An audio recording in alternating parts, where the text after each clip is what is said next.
It's uncut, it's unfiltered. This is the show of shows. This is the biggest names in drag racing. No holds barred. Speaking his mind.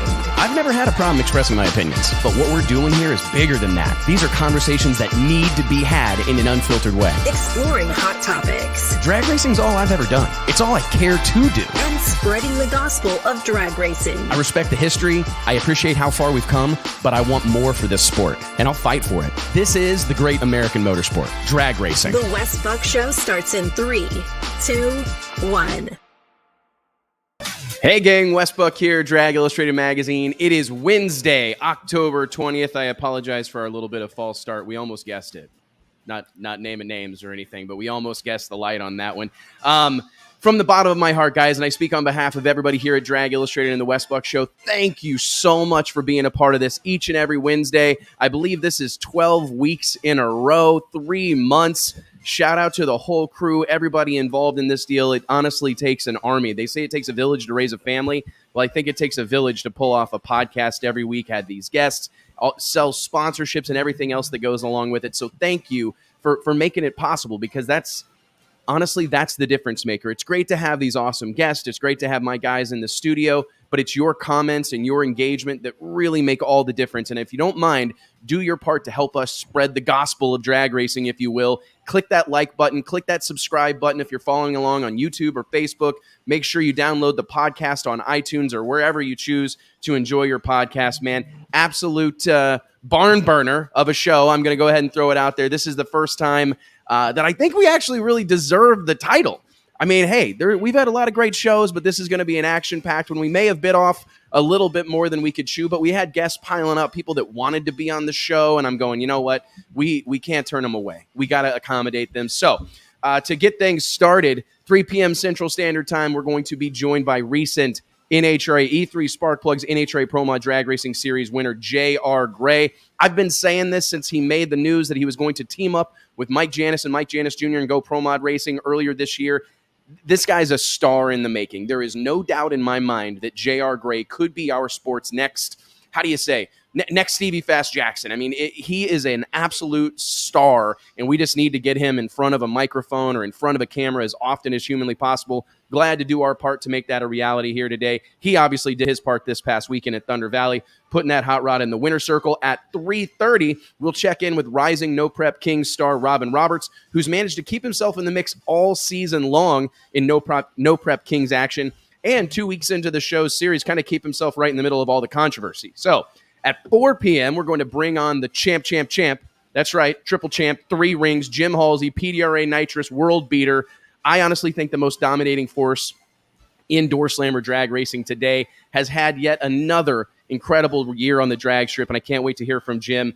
At 4:30-ish, we're going to be joined by Lil Country himself, Justin Swanstrom, fresh off a win at No Prep Kings' most recent stop at the Texas Motorplex, as they roll into Belrose, Louisiana for their second to last race of the season. During DI After Hours, probably our favorite segment of the show, we get a lot of great feedback on it. We're going to bring on PDRA Race Series Director Tyler Crossnoe, pick his brain a little bit, talk about the conclusion of the PDRA season, his highs and lows, do our normal dance, have a couple of cocktails. But guys, let's get right into it. I want to introduce my co-host, as always, my main man, Mike Carpenter, Murder Tundra. What's going on, gang? What's up, man? Man, I really like that intro, how you played that off with the guest and the light. That was smooth. That was smooth, Not right? even rehearsed. It wasn't rehearsed. We're scrambling, trying to get the new link out and everything. But yeah, nice man. recovery. Nice recovery. Steady scrambling, man. It's I really tip my cap to everybody that participates and does these type of things, because it's just a lot of moving parts, right? I mean, it seems to always be changing. Facebook's always changing something. I guess, Mike, you let us know that they're fixing to change their name. Yep. Which is absolutely insane to me. That says a lot. That says a lot. They're going into witness protection. Facebook's trying to go into the WITPO program. Oh my goodness. Can't blame it's a wild scene right now. I mean, it really is. There's so much crap going on. And the numbers are going to just start tanking on this feed now that I said that. Facebook's hearing us right now. The algorithm is already at work. Listen, I'm going to go ahead and throw it out there, man. If you're spending a bunch of money with Facebook, hit us up. Come Drag Illustrated's way. I think we've got a little bit more of a consistent offering, man. I get so exhausted by what ever-changing situation at Facebook. Like every time I turn around, that's what happened here today. Like it's like everything works the same way every time, but this time it didn't work. We've been doing it the same way. It's always changing. Every time you go to make a post, it's like, oh no, you need to go to the creator studio now, and then hey, and a week later we're going to change that as well. So this is the last time we're on this platform. We're gonna use a different. It's like, no shock that now they're going to change their name. That's the one thing they haven't changed weekly. What's your guess on their name, Mike? Oh man, I've heard that it's something like Horizon or something like that. Something having to do with a Horizon. Really, like they're going to start selling houses or something. Isn't that a real estate company? That sounds like Verizon. Dude, JT, what's your call? What do you think they're going to call it? Jeez, just like go away. Yeah, man, I'm exhausted by Facebook at this stage of the game. I really am. But I want to tell you guys, we've got a hell of a show lined up. I know I said it earlier. I'm not going to say it again. I'm not going to play any sort of drinking game with you guys just yet. Their questions are already piling in. I do want to ask everybody, remember, we love getting your questions. Throw them into the comments. I'd like to ask everybody to check in. If you don't mind, let us know where you're watching from. And again, hit that like button, hit that share button. Makes a huge difference. Matter of fact, what I'm going to do this today, I actually decided this earlier. I'm going to post, I'm going to share every time a new guest comes on.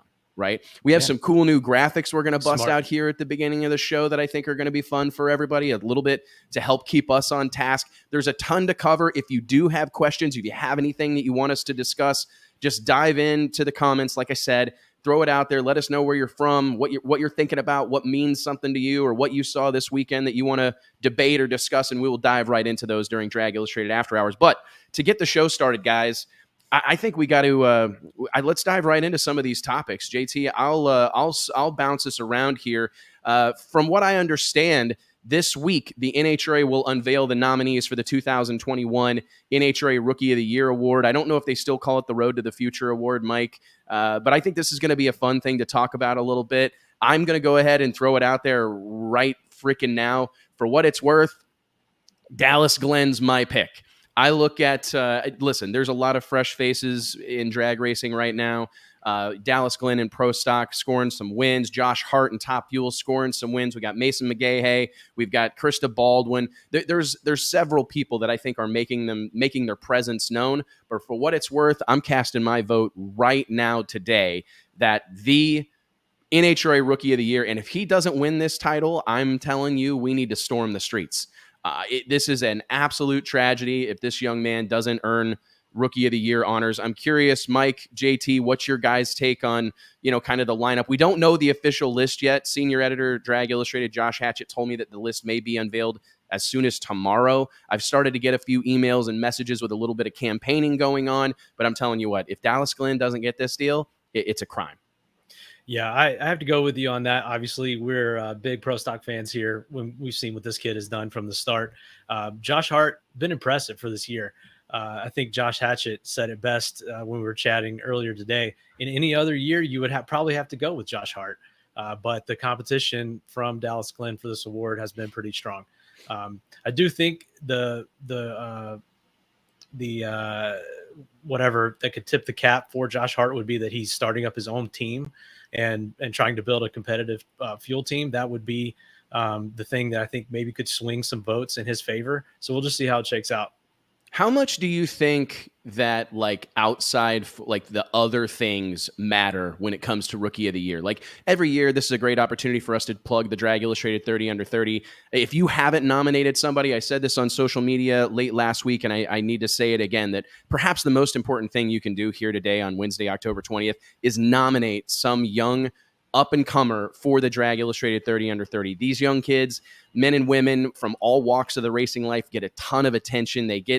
They really are embraced by the aftermarket. All these companies rally around them. So if you know somebody that you think's making a difference in our sport that's under the age of 30, doesn't have to be a driver, doesn't have to be a crew chief. If they're a young person that you believe is a great ambassador, somebody who's making their mark on our sport, log on to dragillustrated.com/nominate. JT, will you throw that in the comments so people can click it easily? Go nominate somebody. We've already had a few thousand nominations, which is unbelievable. Yeah. And I'd love to see you guys pile on. But to go back to what I was saying, Mike, we look at a lot of things beyond the racetrack, right? We love to see a racer nominated for the 30 under 30 that's got a strong resume, maybe won some championships, won a track championship, whatever the case may be. But it's not lost on us the other things, the intangibles. We immediately pull up all their social media accounts. We start to ask around. We flesh them out a little bit. And I mean, there's been many times that we've had super qualified young people, super qualified drivers not make the list. Right. Because they act a fool on social media, or we've heard some, or we've verified some kind of concerning behaviors or whatever the case may be. So I'm curious, how much of those intangibles do you think goes into the NHRA decision-making process? Because honestly, I had never considered that point, Mike, that Josh Hart has to be respected maybe in a unique way because he's starting his own team. I'm really not sure. I would honestly say that we probably cover more criteria for our award. There's a lot of overlap. Obviously, I think whoever gets Rookie of the Year is usually under 30 and would probably be on our list. But I think NHRA, in typical NHRA fashion, is probably primarily focused on on-track performance. So I really think it has to come down to wins, losses, round records, that kind of stuff. So I think it's probably 90% that, if not 100%. How great is it, the competition that we're getting in Pro Stock? Oh. And just, I mean, around the NHRA period, but like, let's just talk about, like, in Pro Stock, we've got all these up and comers, and it's really revived the class. We're big on Pro Stock. Obviously, someone in the comments made a good point. Is there a bias for this award, for the Road to the Future or Rookie of the Year award, toward the fuel classes? We're about to find out. Yeah. Because I'm going to say this, and I say it matter of factly, we're about to find out. Because right. If Josh Hart wins this award, and listen, I'm not trying to poo-poo on the guy at all. Clearly a very talented driver. They've got an incredible program, and I'm not shortchanging any of that at all. I'm not. But anybody who's a student of this game and knows anything about drag racing knows the complexity of Pro Stock racing. Right? I mean, it knows that this is you can go from number 1 to number 16 by missing a shift by 100 RPM, right? And I'm not saying those details don't exist in fuel racing, but I just don't think, I'm telling you, if Josh Hart wins this award over Dallas Glenn, we are going to find out that the NHRA doesn't care about Pro Stock. I mean, that's how I interpret it. We're going to find out that they don't see it as the same. Because listen, Josh Hart, stud, no doubt about it. He's got a promising future ahead of him. I think it's fantastic news. I'm probably burning a bridge as we speak. Yeah. I don't mean to, but our responsibility here is to be honest. And I look at I don't know. I think this is a relatively historic. Josh Hatchett was telling us earlier today, Mike, I don't know if you have these notes in front of you, and I meant to print it. But I think this is like the first time in 10 years or something like that we've had Rookie of the Year nominees that have won multiple races inside the season. That's what I was saying, that in any other year, Josh Hart would probably run away with it. But the competition from Dallas Glenn and others, what are some others that would make this list? Let us know in the comments. Who are we missing that? I think Krista Baldwin's got to be considered this year. I don't know. I believe she will be nominated. I'm not positive. And Pro Mod's for this sport, correct? Or is it just the pro classes only? This is another one of those situations, Mike, where unfortunately NHRA has said that they see Pro Mod as a professional class since was that around 2010? It's been over a decade, right? That it was supposedly a professional category. But I'm going to tell you another example of it not being treated as a professional category. Yeah, the reason is this right here. A lot of Lyle Barnett comments coming up in the comments. So unfortunately, Lyle is not eligible for that. I don't believe so, man. I really don't. I mean, they never have before, because I've been to the NHRA Pro Mod Awards banquet several times, and typically the Pro Mod group kind of had their own Rookie of the Year honor, which that's a fun conversation. And I don't know that I have that paired up for us to discuss. So we might as well debate that a little bit right now. Mike, JT, if you had to identify an NHRA E3 Sparkplugs NHRA Pro Mod drag racing series presented by J&A Service Rookie of the Year, I mean, we just had two guys, Lyle Barnett at the Texas Motorplex, followed by J.R. Gray, fresh faces on the Pro Mod scene, put them in the winner's circle. When you look at that deal, who do you think is the Rookie of the Year in Pro Mod? Lyle's done so much. I mean, they both have, but Lyle, I mean, man, he's been busting it, hasn't he, this year? I mean, let's face it. He's done. This last win was awesome. I mean, they did struggle every weekend. He's somewhere, Well, I mean, and he's, I know both of them are very busy, but Lyle does a lot. I mean, man, he just jumps all over the place. If they're taking it just from NHRA performance, though, unfortunately, Lyle missed a few races, and JR Gray, I think he's somewhere up there in the points. I don't have the actual point standings in front of me, but I'm almost positive he's in the top 10. Oh, for sure. And there's something to be said because, and I want to make mention of this when we have JR on the show here in about a half hour, because it's pretty incredible that they had that crash in Bandimere and they were at the very next race. And like that level of commitment, we can't sleep on it. Like it would be, I think it's easy to say that Lyle Barnett is the Pro Mod Rookie of the Year, right? I mean, this guy's got an incredible story. Family-based racing effort. They brought the turbo car out first race, put it in the winner's circle, shocked everybody. I mean, a real shot heard around the world performance at the Texas Motorplex last weekend, or 2 weekends ago. Brought the car right back out, dived into Bristol, and didn't have that same level of success. But JR Gray has been in the hunt all year long, and if you factor in the way they ran at Bristol, that was, I've been saying it a lot, but that was like an ass whipping of epic proportion. I mean, JR Gray lowered the boom on him. The Mike Janis and Mike Janis Jr. program behind that, and kind of the melding of those guys from Buffalo, New York, and this guy from Florida. That's nitrous racer. We saw him always on the radio scene with a nitrous car, and he just decided to take a leap. And when Mike Janis Sr. had to get out of the car to jump in that car, I actually talked to Mike Janis Sr. Am I allowed to call him Mike Janis Sr. or is it just Mike Janis? You can call him Senior. I've heard people say Senior referring to Mike Janis, and it's like they didn't mention him. It's like the artist formerly known as Prince. Yeah, they're thrilled with that whole program.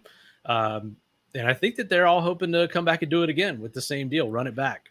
Man, I don't know what they've figured out, and I can't wait to ask JR Gray, but the way they ran in Bristol was astonishing. They have a lot of people's attention right now, and we've been seeing them like creep up on it for quite a while, but man, it looked to me like they were maybe swinging for the fences a little bit, nothing to lose. We're not necessarily in contention for a championship, obviously not in contention for a championship right now, but I think they got a little aggressive, little playing with house money, like, hey, we're going to these races, so we might as well try to set some records or blow some doors off or at least be a thorn in these guys' side.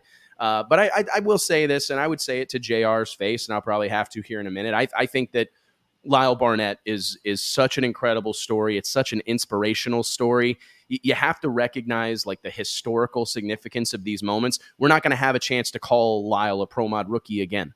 This is a one-and-done opportunity, and I suppose that same situation exists for JR Gray. I don't mean to shortchange what he's accomplished in 2021, but if you factor in all those outside and away from the racetrack factors, Lyle Barnett, man. That's how we see it. If we were giving out the award or we were in charge of making the decision, that's how we would base it, on all of those factors. Unfortunately, I think if you showed up to the NHRA Pro Mod banquet and they gave the award based on on-track performance, some of that stuff would unfortunately not get counted in. But it's just awesome that we're talking about this new fresh blood in some of these classes.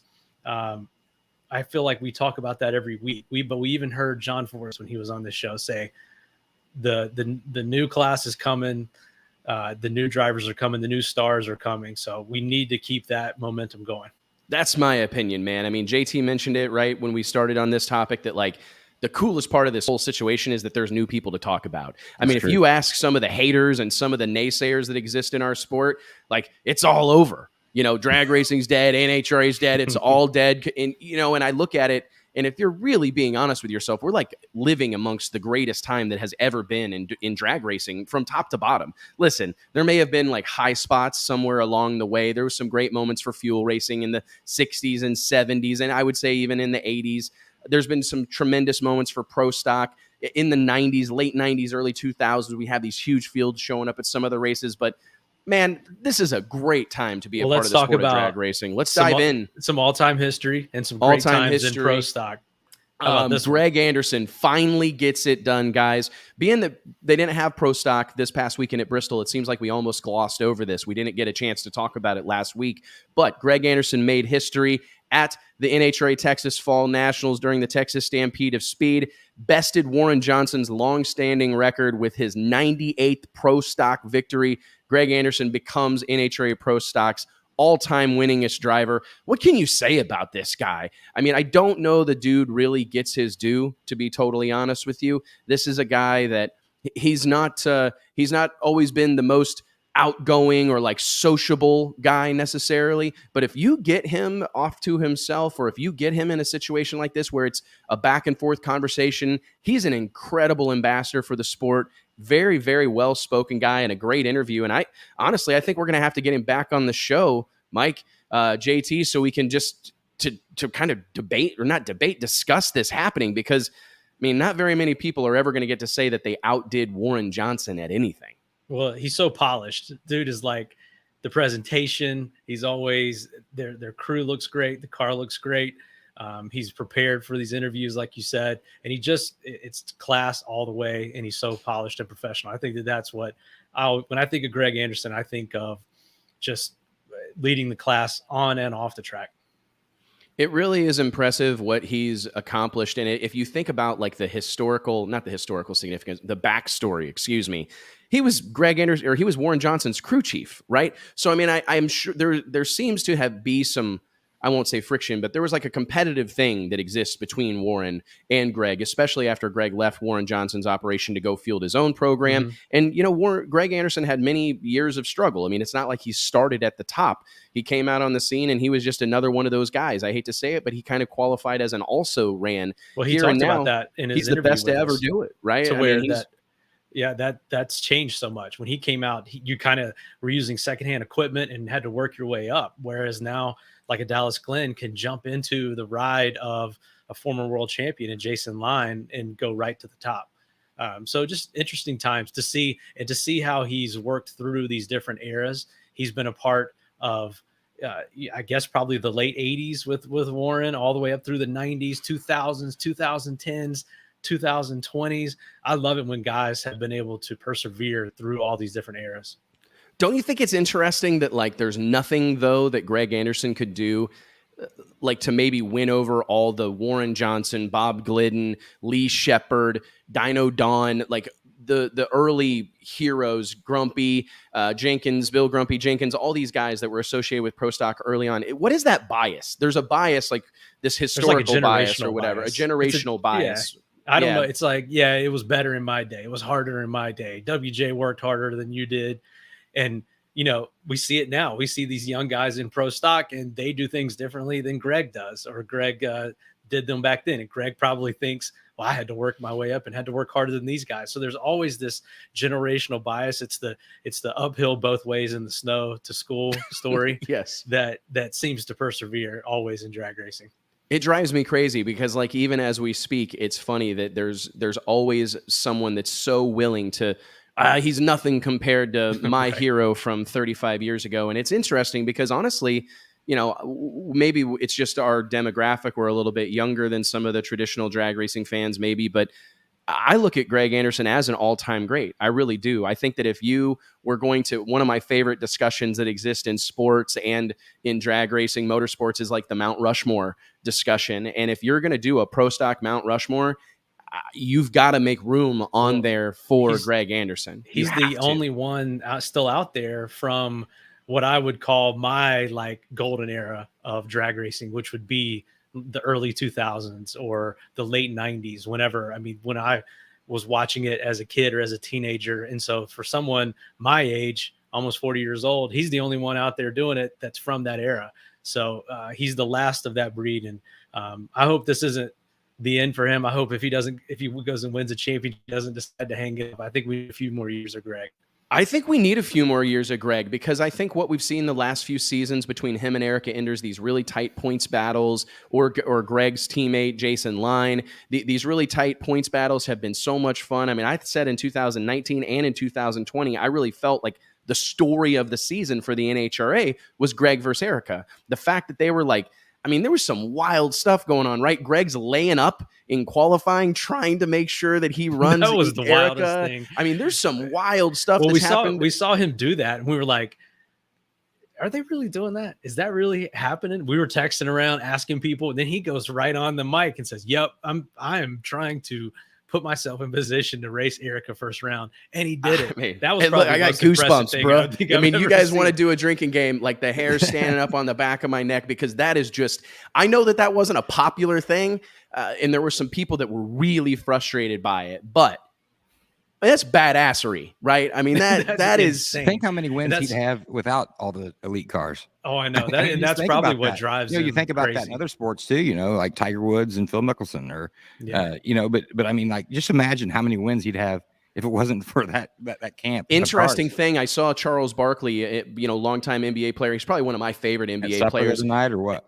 Yeah, at supper the other night. We went to dinner 2 nights ago. No big deal. I don't, humble brag. Name Mike's going to dropper. say it any second. But it is funny, though, because Charles Barkley said, like, man, I had to play basketball against Michael Jordan. Like, the Suns probably would have had a couple, 2 or 3 rings if they didn't have to play against. The Knicks would have had some rings. I mean, there'd have been plenty of opportunities for guys to win a championship in any other time in history, but they just have to be playing basketball when Michael Jordan was.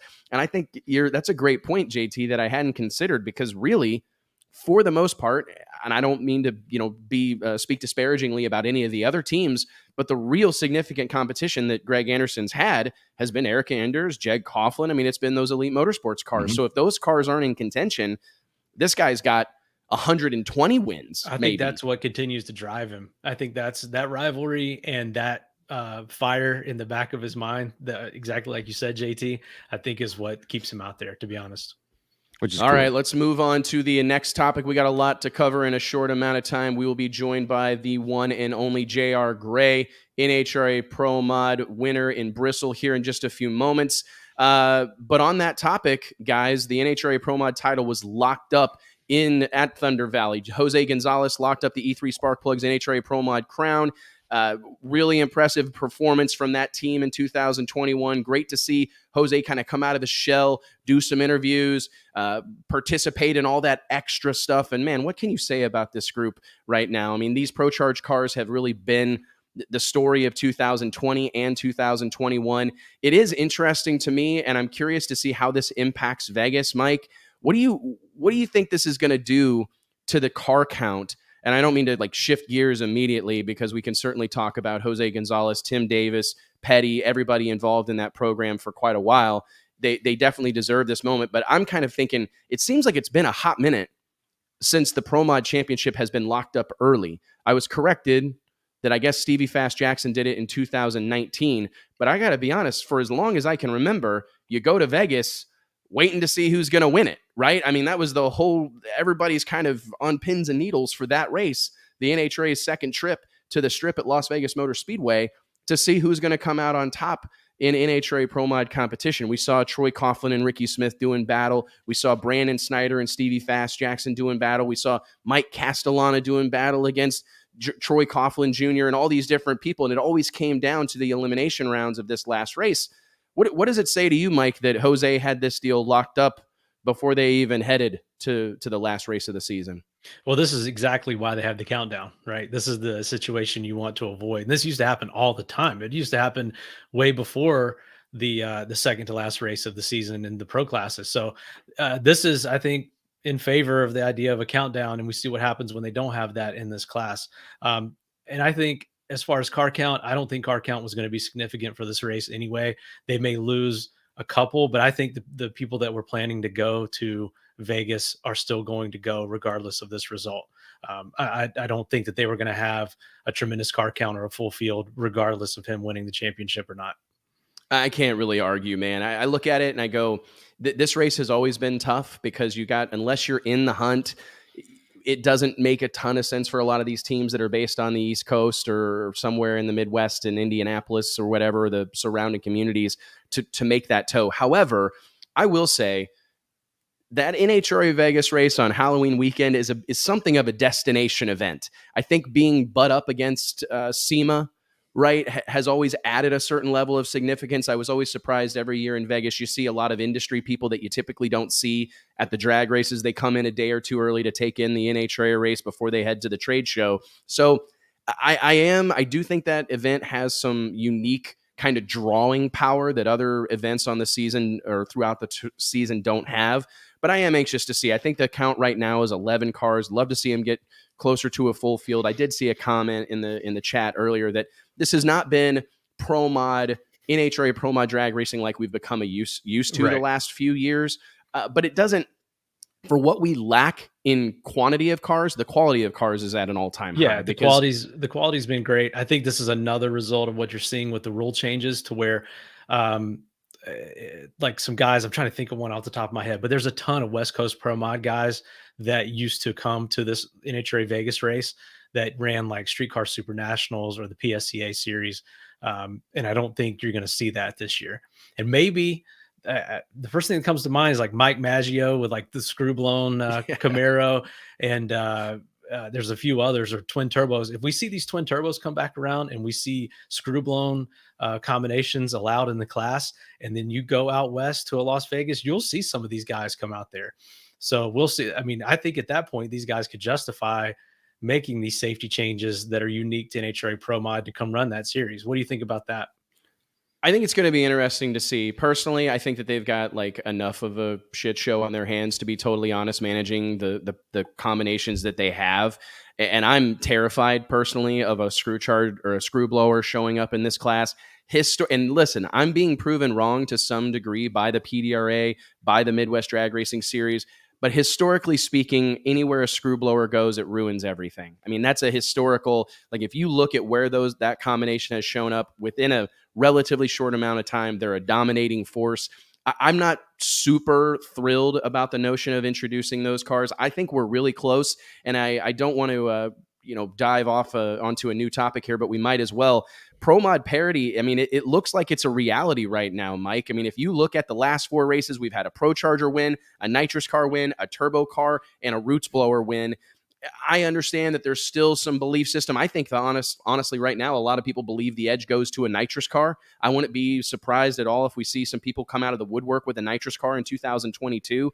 I think that'd be a fantastic thing to see some of those players come back into the fold. Bob Ram really primarily comes to mind, but there are some other teams that I think could show up and be a threat, or at least be in contention. But what's your take, Mike, on the Pro Mod parity right now? Do you think that this most recent rule change to slow down the Pro Charger combination has been enough to get this class back kind of where we want it, in that sweet spot? I think so. And all you really needed to see was Ricky Smith getting emotional on the top end after he qualified number 1 in Dallas, and basically saying how thrilled he was at the parity of the class. So if you've got Ricky Smith in tears saying that, you've probably got it in a pretty good spot. And he's right. I mean, the weather has played a factor to where we've had some hotter weather, and it's allowed the nitrous cars to continue to excel. But I think once it gets cooler, and once they go to a place like Vegas, we'll see these combinations, the Pro Chargers and the turbos continue to probably lead the charge a little bit. But I'm just hoping they don't make any changes, any drastic changes over the winter. I've actually think they've got it in a pretty good place right now. That's my hope, dude. My hope sincerely is that we don't get crazy trying to make some, because I think that there's going to be one of those things is you start looking for solutions, and you go, okay, how can we increase car count? I believe the default belief system is, we got to open up the rules. We got to bring in some new combinations. We got to try to get some. I do not think that's the answer. And I understand that there is some logic that exists there. Like, hey, let's open up the rules a little bit to grow our inventory of cars. But when you look at the requirements, and we'll be able to talk a little bit about this with a couple of our guests today, but NHRA Pro Mod drag racing is not for the faint of heart. Quarter mile racing, the expense, the cross country traveling. I think the notion that we're going to get a whole bunch of guys to come out of the woodwork to go race at this level is kind of crazy. It has rapidly escalated. Yeah. I mean, I think we would be lucky to have 16 to 18 touring pros, guys that are going to commit to all the races and do what we can to kind of create some sort of racer outreach program to bring some of those regional players into the mix. I think we could look at, there's been one of the things that has been brought up here on the show a few weeks ago. It's been over 3 months ago now. Stevie Fast Jackson mentioned some sort of I can't remember, like a flyer on some of those safety rules as far as the tunnel goes and the fireproof coating and some of the other things that are required, that you had like a race or two that you could get by without adding those things to your car. And I do think that would help get some regional players, some of the PDRA guys, some of the Midwest Drag Racing Series guys to come out once or twice a year and give it a shot. But man, this level of racing, the notion that this is an affordable type of drag racing, it needs to be squashed. I mean, I think honestly, there's been people think for a long time that, oh, it's way cheaper than pro stock or way cheaper than what. Not the case, man. This is fierce, extremely high level drag racing. And we've got to be careful chasing inventory, I think, in the wrong fashion. Right. It's the schedule. I think the schedule, it's not built to accommodate pro mod racers. It's built to accommodate the schedules going on at these tracks and to accommodate they've got a lot of things to juggle when they make that schedule. And then it kind of feels like they slide the pro mod cars on top of that schedule wherever it fits best. But that travel schedule is brutal. And we've heard it over and over that the number one expense for all of these traveling pro teams is travel costs, hotels, gas, food, just everything it takes to move those rigs up and down the road and move these people across the country. So I really think that is the big thing. And that's why we see these regional series take over, where guys can race their heart out within a 3-hour radius of their home. I agree. And I think we're going to have to maybe at some point recognize that, hey, this is most assuredly professional level drag racing. And I do think that it's been something of like a square peg in a round hole for a long time. And I think we saw that this year, getting away from the historical summer break that has been associated with the E3 series for a long, long time. Mm-hmm. That break from late June till Labor Day has always been well received by pro mod racers. They can focus on other things, focus on their business for a couple of months, focus on their family, kind of let everybody rest and recover. 2021, with a couple of new stops on the tour, Brainerd in August. We had the NHRA bring pro mods out to Bandimere, Denver, Colorado, the Mile High Nationals in mid-July. Real shakeup there. And I'm going to be anxious to see. I actually haven't seen any rumblings yet as to the pro mod schedule for 22, but I think a lot of those guys really enjoyed going to Brainerd. It's a beautiful part of the country, incredible facility. And I know that it goes without saying that Bandimere Speedway is the most beautiful racetrack on the planet Earth, in my opinion.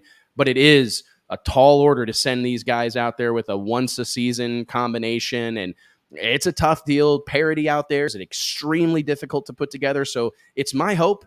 Again, this is my opinion only. It's my hope that we see the Pro Mod Drag Racing Series return to 12 races, perhaps, that with that significant break there in the summer to let all these guys that, to your point, Mike, I get they're racing at a professional level, but very few of them actually do this for a living. They've got businesses away from the drag strip, and we kind of got to give them an opportunity to reset midway through the season. Yeah, I don't know how many livings are being made or how many bills are being paid off of a NHRA Pro Mod purse. So yeah, it's tough on these guys. Most of them have businesses to run and have other interests and families. So we'll see. I've seen some comments that the No Prep Kings schedule is just as brutal, if not more so, and those guys are doing it. So what's your take on that? Like, what's the difference there in what it takes to run No Prep Kings and maybe the time period? Because those events are only 2-day events.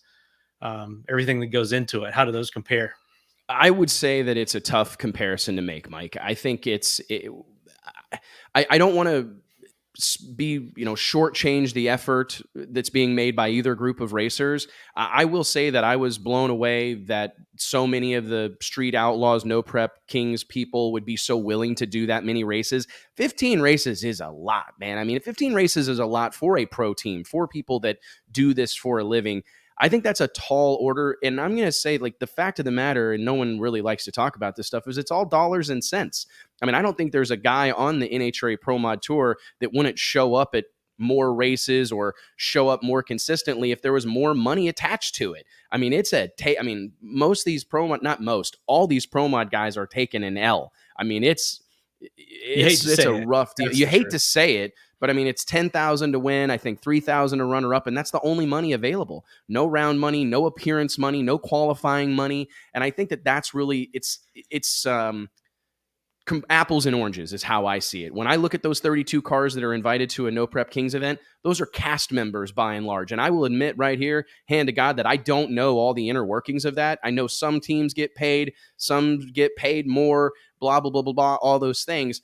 But I just think it's not really fair to compare the two. You know what I mean? It's just different It's just different stuff. But I will say that I think, and we'll find out here in a minute, we'll ask JR, like if there was some money attached to just showing up or something that would just help slow the bleeding or offset some of the costs. I don't know that any of these guys or gals really expect to make a ton of money door slam or drag racing, but if they could just, like I said, slow some of the bleeding and offset some of the cost, it would be extremely well received. And I think that's really the environment that's been created at No Prep Kings. And we may skip forward here. That's more of a traditional environment. That's how it actually was at IHRA. And that maybe goes back to our buddy Clay Milliken's point that all of this was much better when IHRA was sort of pushing NHRA along and pushing them to maintain payouts that were similar to theirs.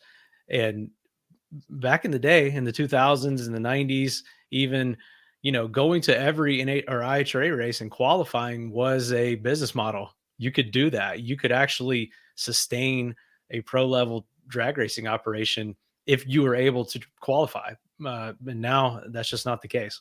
I don't know. That's a crazy thing, right? I mean, because you think about almost everything else is like improved. Like across the board. I mean, NBA players are playing for more money than ever. NFL players are playing for more money than ever. All these other things seem to be massively on the rise. And it is odd that you're talking about the IHRA in like the mid 2000s paying legitimate money to Pro Mod racers just to qualify. It kind of breaks my heart a little bit, especially when I see, not just Pro Mod, all these classes. But of course, we're comparing Pro Mod because there is round money. There is qualifying money in the other pro classes. But remember, Pro Mod's not a pro class. So I mean, and that is the elephant in the room. And until we shake loose of that, and I don't know what that whole situation, there's a lot of people that believe that has something to do with the old pro stock truck lawsuit, where this NHRA abandoned pro stock truck and all these people had all this money invested in it, engine shops, chassis shops, all these race teams, manufacturers were invested in it. That's probably where that came from. So I do think there's a little bit of just hesitancy from the NHRA to quote unquote really bring another category into the fold as far as like the camping world NHRA drag racing series pro classes. But it needs to be. Pro Mod absolutely needs to be, because looking at Bristol specifically, I think that show was a little bit weak. Like, thank God J.R. Gray and company were there. Thank God those guys showed up, because don't get me wrong, Top Fuel and Funny Car were great. Pro Stock Motorcycle, Angel Sampay wins. It's a great storyline, great racing. But man, not having 20 Pro Stock cars in the pits makes a difference. So what Pro Mod is adding to the show for NHRA right now cannot be ignored. It needs to be appreciated. It needs to be recognized, because they are bringing a ton of entertainment value to the NHRA series right now. And let's move on down the road here momentarily. Mike, we got quite a bit left to cover. I just felt like it would be criminal not to talk about the Brian Olson PDRA World Finals this past weekend, Virginia Motorsports Park, the last stop on the PDRA Drag Racing Tour. They've had an incredible season in 2021, and man, did they look good in Virginia.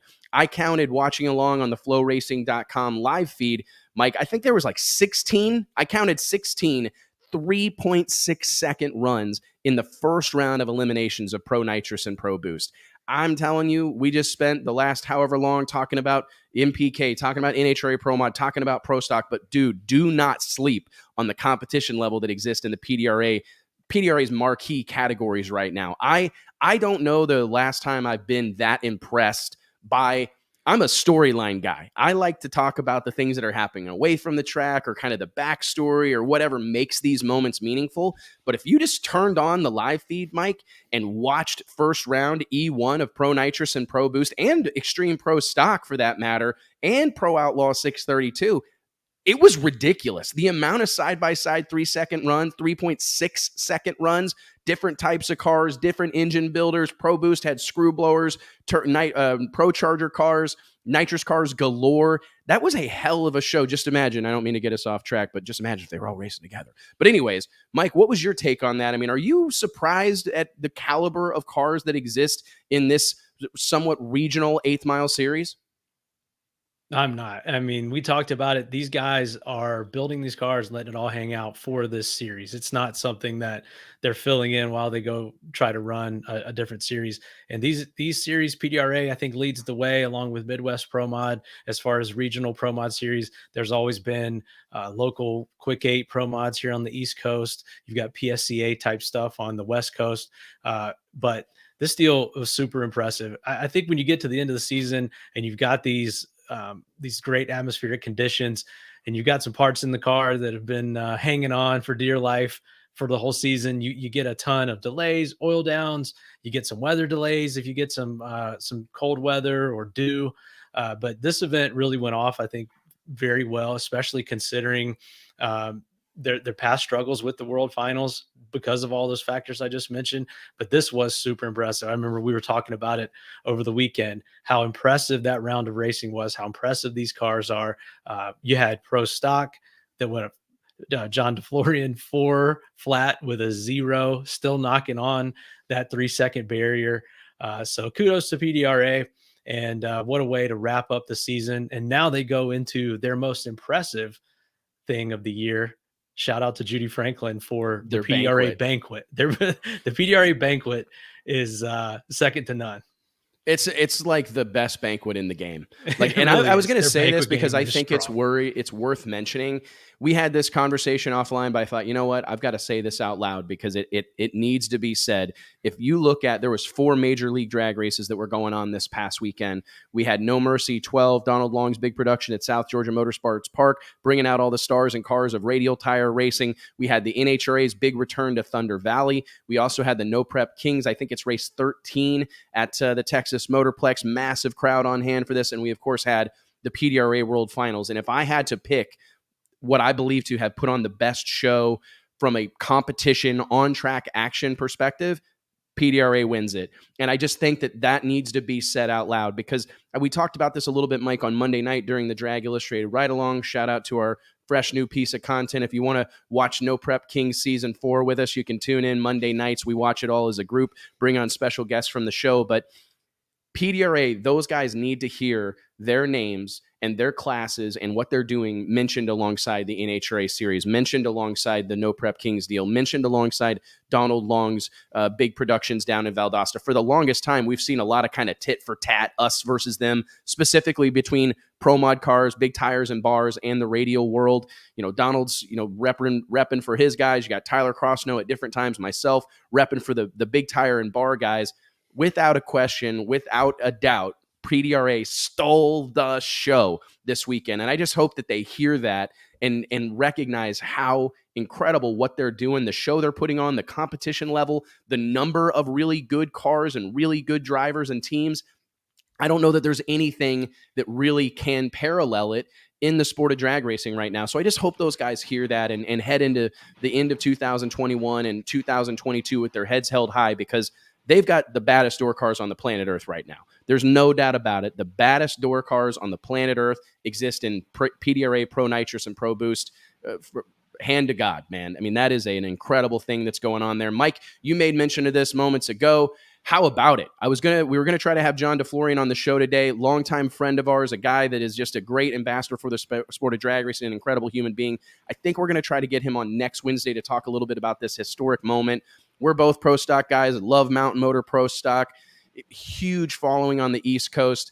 How backbreaking was it for John DeFlorian to go up there and light the boards with a 4.000 when we, as a sport, have been talking about a Mountain Motor 3-second run for, I don't know, 5, 6, 7 years, maybe longer? It feels like forever. I mean, I can remember feeling like I was at the first PDRA race at Galat, and we were talking about this 3-second barrier falling. But I thought it was funny last night on Cocktails with Caruso, DI editor-in-chief Nate Van Wagenen said, I've never seen a pro stock team put up a 4 flat on the board, turn around, and the entire team is just pissed off because it's that close to nailing that barrier. I mean, that has got to be, it's awesome in one regard, but just extremely frustrating in the other regard. Shout out to that whole team. Brian Lump Self that tunes on that car. I heard that he was like, not quite like throwing radios mad, but like genuinely upset, kicking rocks, frustrated when they saw that 4-trip zip show up on the scoreboard. And I'm just, again, just drag racing finds unique ways to break your heart, right? I mean, you make your career best run en route to winning the race. Incredible performance for that team. And they've been on a roll. They won the last NHRA Mountain Motor Pro Stock exhibition. I believe that was in St. Louis. Go into this event kind of looking at the end of the season like, hey, we don't have anywhere. This is it. Let's go out here and kind of finish on a high note and do exactly that. But to your point, man, I felt bad for them. I really did, because considering the conditions and how long this has been going on, the competition level that exists in that category right now, a lot of great cars. To see John kind of show up a little bit out of left field. We haven't seen him a lot on the PDRA Tour in 2021, doing other things. To see them go 4 flat, man, it would have been cool to see them get it done and kind of put a bow on that. But hey, like you said, we got something to look forward they had to. the momentum. And, momentum is everything in drag racing. And so they're going into this final race of the season, final chance to do it. Conditions are there. And you never know what's around the corner for next season. Things could change. Maybe they lose a team member or something, or maybe someone else has got a new car, new combination, and goes out there and does it at the first race next year. But you've got so many guys with so much, the level of competition is so high in this class, so much good equipment that there's a handful of guys that could do this off the trailer at the first race of the event next season. So it's not one of those deals where you just roll it back out and it goes 3.999 the next time. There's so many things that had to work to get that 4 flat. That's why Lump was so frustrated when it didn't happen. I think it happens in 22. I mean, I know we've been saying, I think it's going to happen early in the year. I mentioned this last night on the Caruso show that I think this will be one of those kind of glass ceilings or whatever you call it, where everybody breaks through. Like one guy will break through, and then we'll see 2 or 3 guys do it real quickly in quick order after them. And maybe this moment was being saved for it. It would be cool, admittedly, to see like one of the JR Carr or one of the guys that are at every PDRA race and are married to the PDRA series, or some of these other folks that I just feel. Johnny Placino comes to mind. I mean, there's a slew of them that have been a big part of this series for a long time. And it would be, maybe that was the moment. I don't know, but it's we got a lot to cover. And I think this is an interesting one, Mike, because I had a conversation, an off-the-line conversation about this yesterday that I can't dive into a whole bunch, but this kind of shocked me. How about the press release we received from Mike Galemi and the gang at NMCA earlier today or yesterday, announcing that they are bringing in stock and super stock divisions for 2022 for the NMCA. We don't do enough talking about the NMCA here on this show. Great group of people, great group of racers. But I found this very interesting. We've heard it in the past that the NHRA sees stock and super stock as their property, a brand of racing that they own. NMCA has historically ran like a stock super stock combo. So they kind of melded those 2 classes together. And I think it kept them kind of off the radar necessarily, or not trying to maybe go after that group of racers. Does this say anything to you? I mean, do you think there's some sanctions and series in the world right now or in our country that are seeing some opportunity to go after the tried and true NHRA sportsman or class racer? I do. I really do. And I would just wonder what I would love to poll the racers. Where are they going to go next year? Are they going to try to run both? Are they going to have to make a decision? We've seen this kind of backfire in the past where it splits the classes too much. Mountain Motor Pro Stock is actually a great example, to where at one point they had too many places to race. Then they ended up with no place to race. Now they've kind of consolidated at a couple. You can actually see this type of thing backfire to where there's just not enough to go around. But when you've got stock and super stock, there's a ton of those cars out there. Maybe they'll avoid that fate that these other classes that are generally pro classes have fared. I think it's interesting, Mike, for a lot of reasons. And before I kind of provide my 2 cents on this, I do want to remind you, friends and racers, the Wes Buck Show is brought to you by our friends at Elite HP, the world leader in used race cars, racing engines, parts, and tools. Located in Fort Worth, Texas, Elite HP is operated by real racers who speak the tribal language of drag racing and motorsports in general, and they can steer you in the right direction for all your racing needs. Check out their inventory at elitehp.com. Mike, my take on it is that the water is warm and very welcoming for anybody that's trying to attract some of these sportsman level racers from that have historically competed in NHRA competition. It goes without saying that the NHRA is the big show. People want to race for a Wally. You want to be at the U.S. Nationals. You want to be at the Gators. You want to be at these huge events. You want to be in the staging lanes with John Force and Ron Capps and all these guys, right?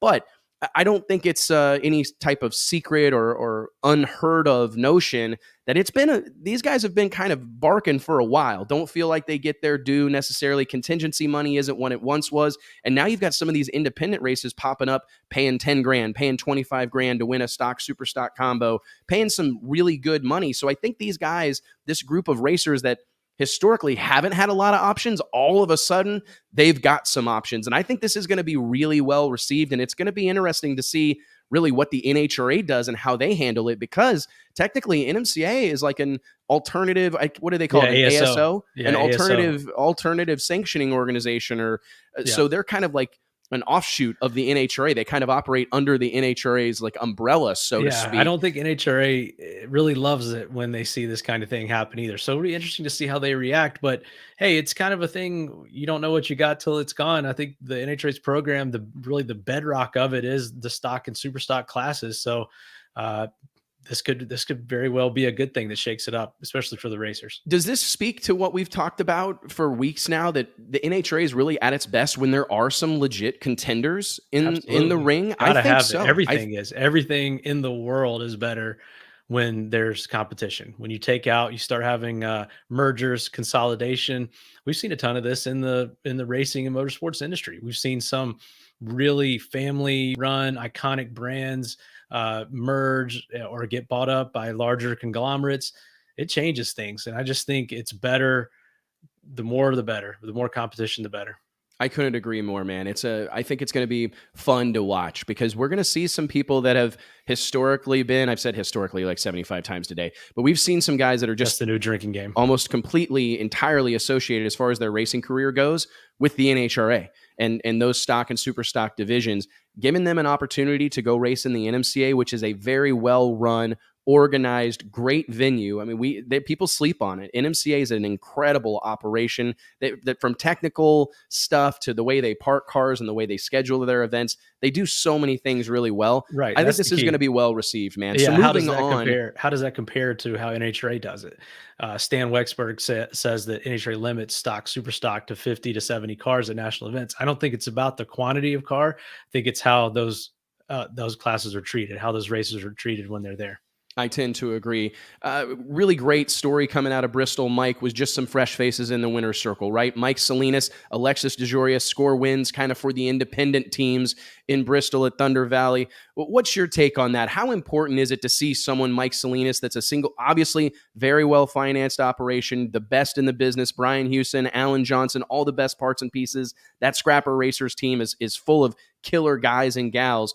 But how important is it to see some of these single car operations going rounds on Sunday? I think it's huge. And I think that it's obviously great to see these teams. These are not underfunded teams. We know that, especially DeJoria and Salinas. But I think when you go to somewhere like Bristol that has a different atmospheric conditions, the track, I think we talked to Clay on Monday night on our DI ride-along show that the track was marginal due to some of the bumps and some of the inconsistencies in the track. It opens it up. I've always believed that on a perfect surface, on a perfect track, in perfect conditions, that your big teams or your most experienced and well-funded teams are going to prevail. But when you go to a little bit of a wild card, I think you see more of this. And this is another thing that I would like to see more of.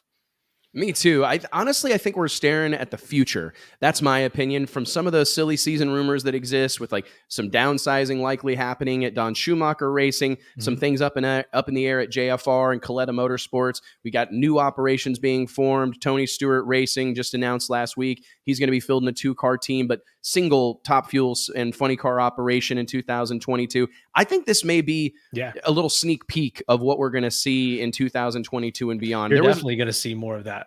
And that was actually good to see him having success. Yeah, we talked about that last week, and I think we're seeing that, like you said, with the Tony Stewart thing,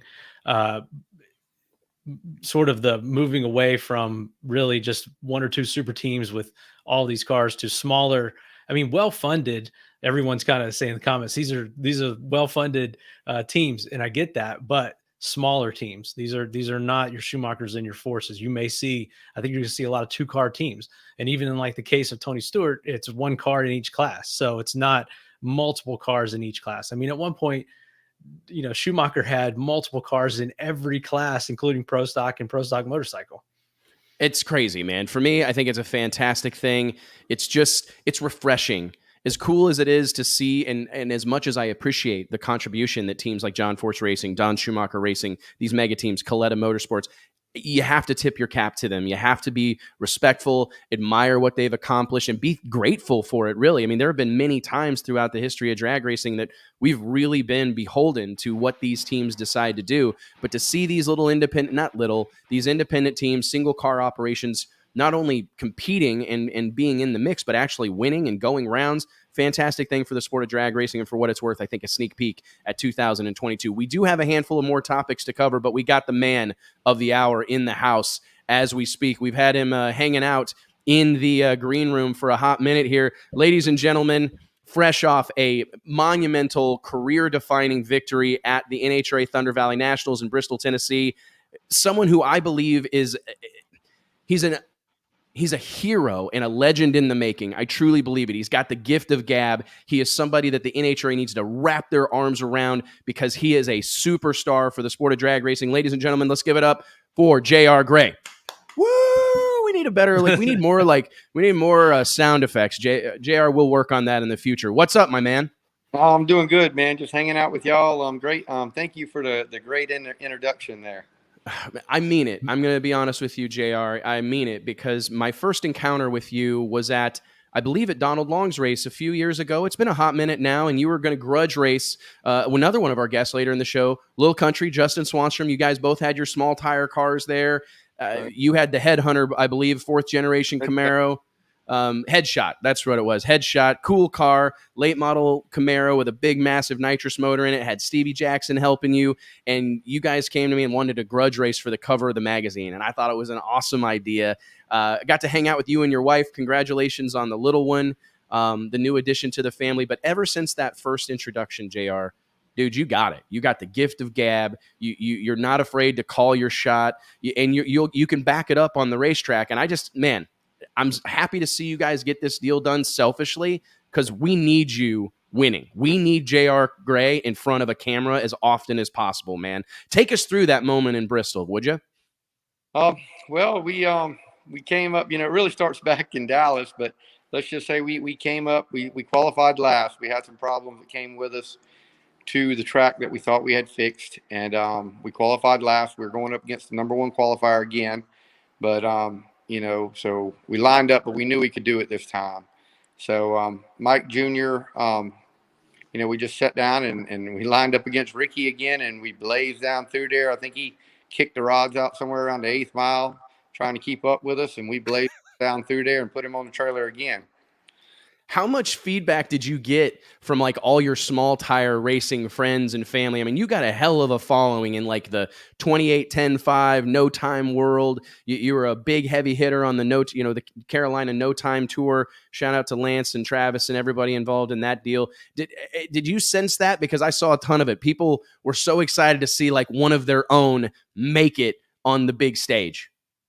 Yeah, everybody's excited. I mean, in reality, the whole grudge world in NHRA supports me, as a whole, even though I have, let's say I got 20% of them as fans when we're actually grudge racing, 100% of them support me in the NHRA.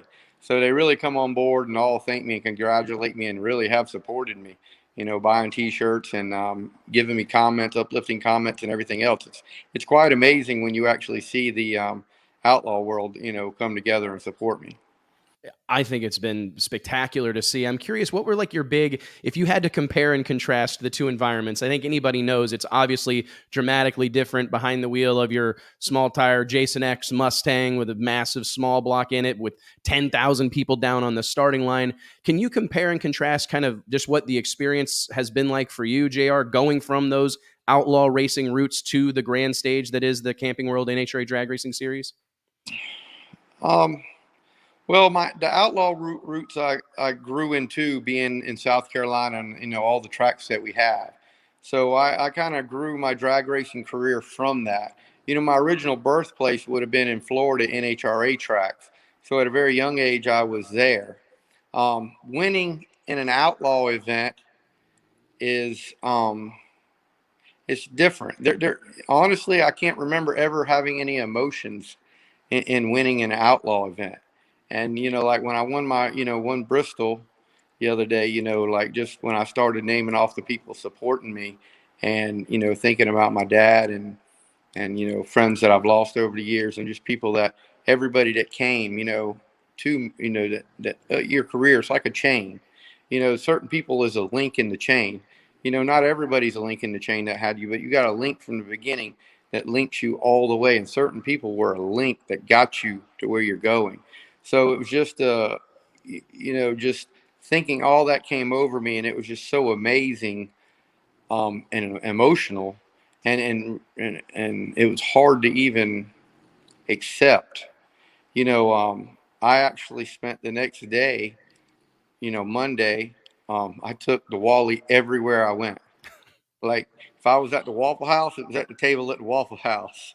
When it was at the steakhouse, it was on the table at the steakhouse. If I went to any of my guys and talked to them in the field, I gave them all the trophies so they could all take a picture with it. So every, I just took the Wally with me everywhere I went and tried to enjoy it as long as I could. Matter of fact, it's still with me now, right behind me now.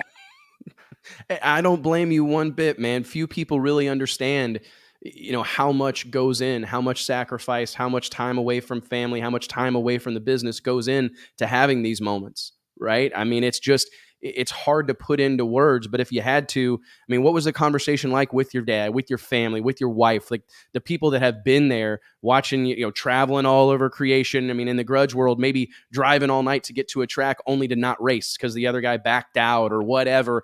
What was that conversation like, JR? What did you have to say to those folks that have been part of that chain for you, a link in the chain?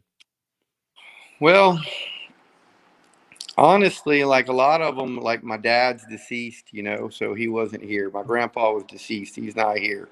Another guy that was a link in the chain in my beginning days of drag racing in South Carolina was a guy named Dale Harwell, which he died at a little short track that we all grudge race and shootout, did no time shootout. So they're watching just from a different location. So like Dale, I went, I hadn't made it to my dad's grave because they're all in Florida, but, on Monday I went, straight to Dale's grave with the trophy. And you spent a little bit of time, and I could just feel his presence, as I talked to him. Like, I haven't felt anything like that in a long while. And I could just feel like it was like a breeze and a chill all the way through my bone as I talked to him and everything, and I just would imagine what he would tell me. It's been a journey, and if you think about it, it all progresses. I mean, 12 months ago when I won Radio versus the World, which, I figured that was the pinnacle of my career type deal. Like I would have never dreamed of even, I mean, now I can't afford to go NHRA Pro Mod racing. That's, Stevie and they're professional. Like, here I'm over here. And so when you really think about it, 12 months later, and it was 12 months later, I'm winning my first Wally. And, I got to be honest, JR, that's not something that happens. I know plenty of people that raced Pro Mod for years and years and years and never did get it done.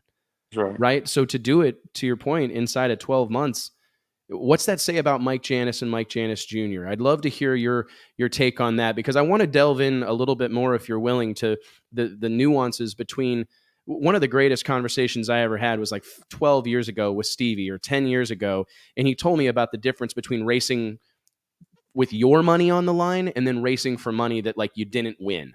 It's just a way different situation. And we always would kind of like maybe build the story that, NHRA, that there's a little bit lost because it's not your money on the line. It's the NHRA's money that's on the line. But hearing you talk about this like you have, and that emotional release and that moment of like feeling you finally did it, I don't know that we talk about that enough. I'm curious though, what do you make of what Mike Janis and Mike Janis Jr. have been able to put together? It broke all of our hearts to see Mike get out of the car. Obviously, health reasons forced him to do that, but man, clearly a match made in heaven.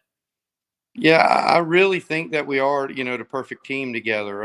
These guys, they race a little different than what I have learned in my heads up racing, how we race with Stevie and stuff. It's a little bit different of, how we run and do things, but they are truly a championship team. They have lifted me up when I've been down, and I have been there for them. And, we mesh together so good. You can't have 10 loudmouth people together. You can only have one. So we got one. I really think I entertain them a lot of times with my crazy stories and things that go on around me, and so it really meshes us real good together. And we have a good time at the track, and like I said, we they truly are a championship organization. I was fortunate to get with them. I mean, even for that door, life's all about timing, and for the door to open up, I mean, within 3 days, all this stuff transpired, that was going on, and the door opened up to Mike Janis, and then I reached out to them. It was just, I mean, it's still just unbelievable to me, because it truly was meant to be, because if it wouldn't be. There's no argument to be made, honestly, JR. I was surprised, to be honest, because you got some New York guys, right? I mean, you got some, East Coast New York guys, and then see them getting mixed up with JR Gray. I'm going, man, I don't know. This is going to be interesting, but watching from afar, it's clearly been a very harmonious relationship. I was curious if you'd be willing. Could you maybe share with us some of those differences and how you've raced historically and how Mike Janis and Mike Janis Jr. approach things? I think everybody is dying to know. Okay. And, well, some of this, my racing was always one and done.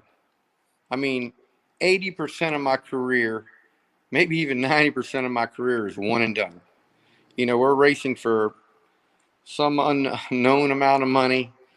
More than, small money and big money, all different kinds of money, and questionable. And, like Stevie, he'd always be like, if it was Stevie, how hard do you want to run it? I'd be like, this is the last pass it ever needs to make.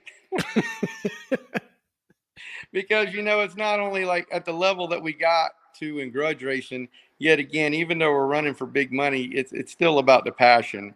It's still about the ego. It's still about, the characters and the teams that you're trying to crush. They're true rivalries where we beat some of these things. We beat back and forth for 3 to 6 months before we can agree on a place to race. So you truly want to step in the ring and crush them. So I've raced most of my career being one and done. Like, we practice, but we know where the edge is.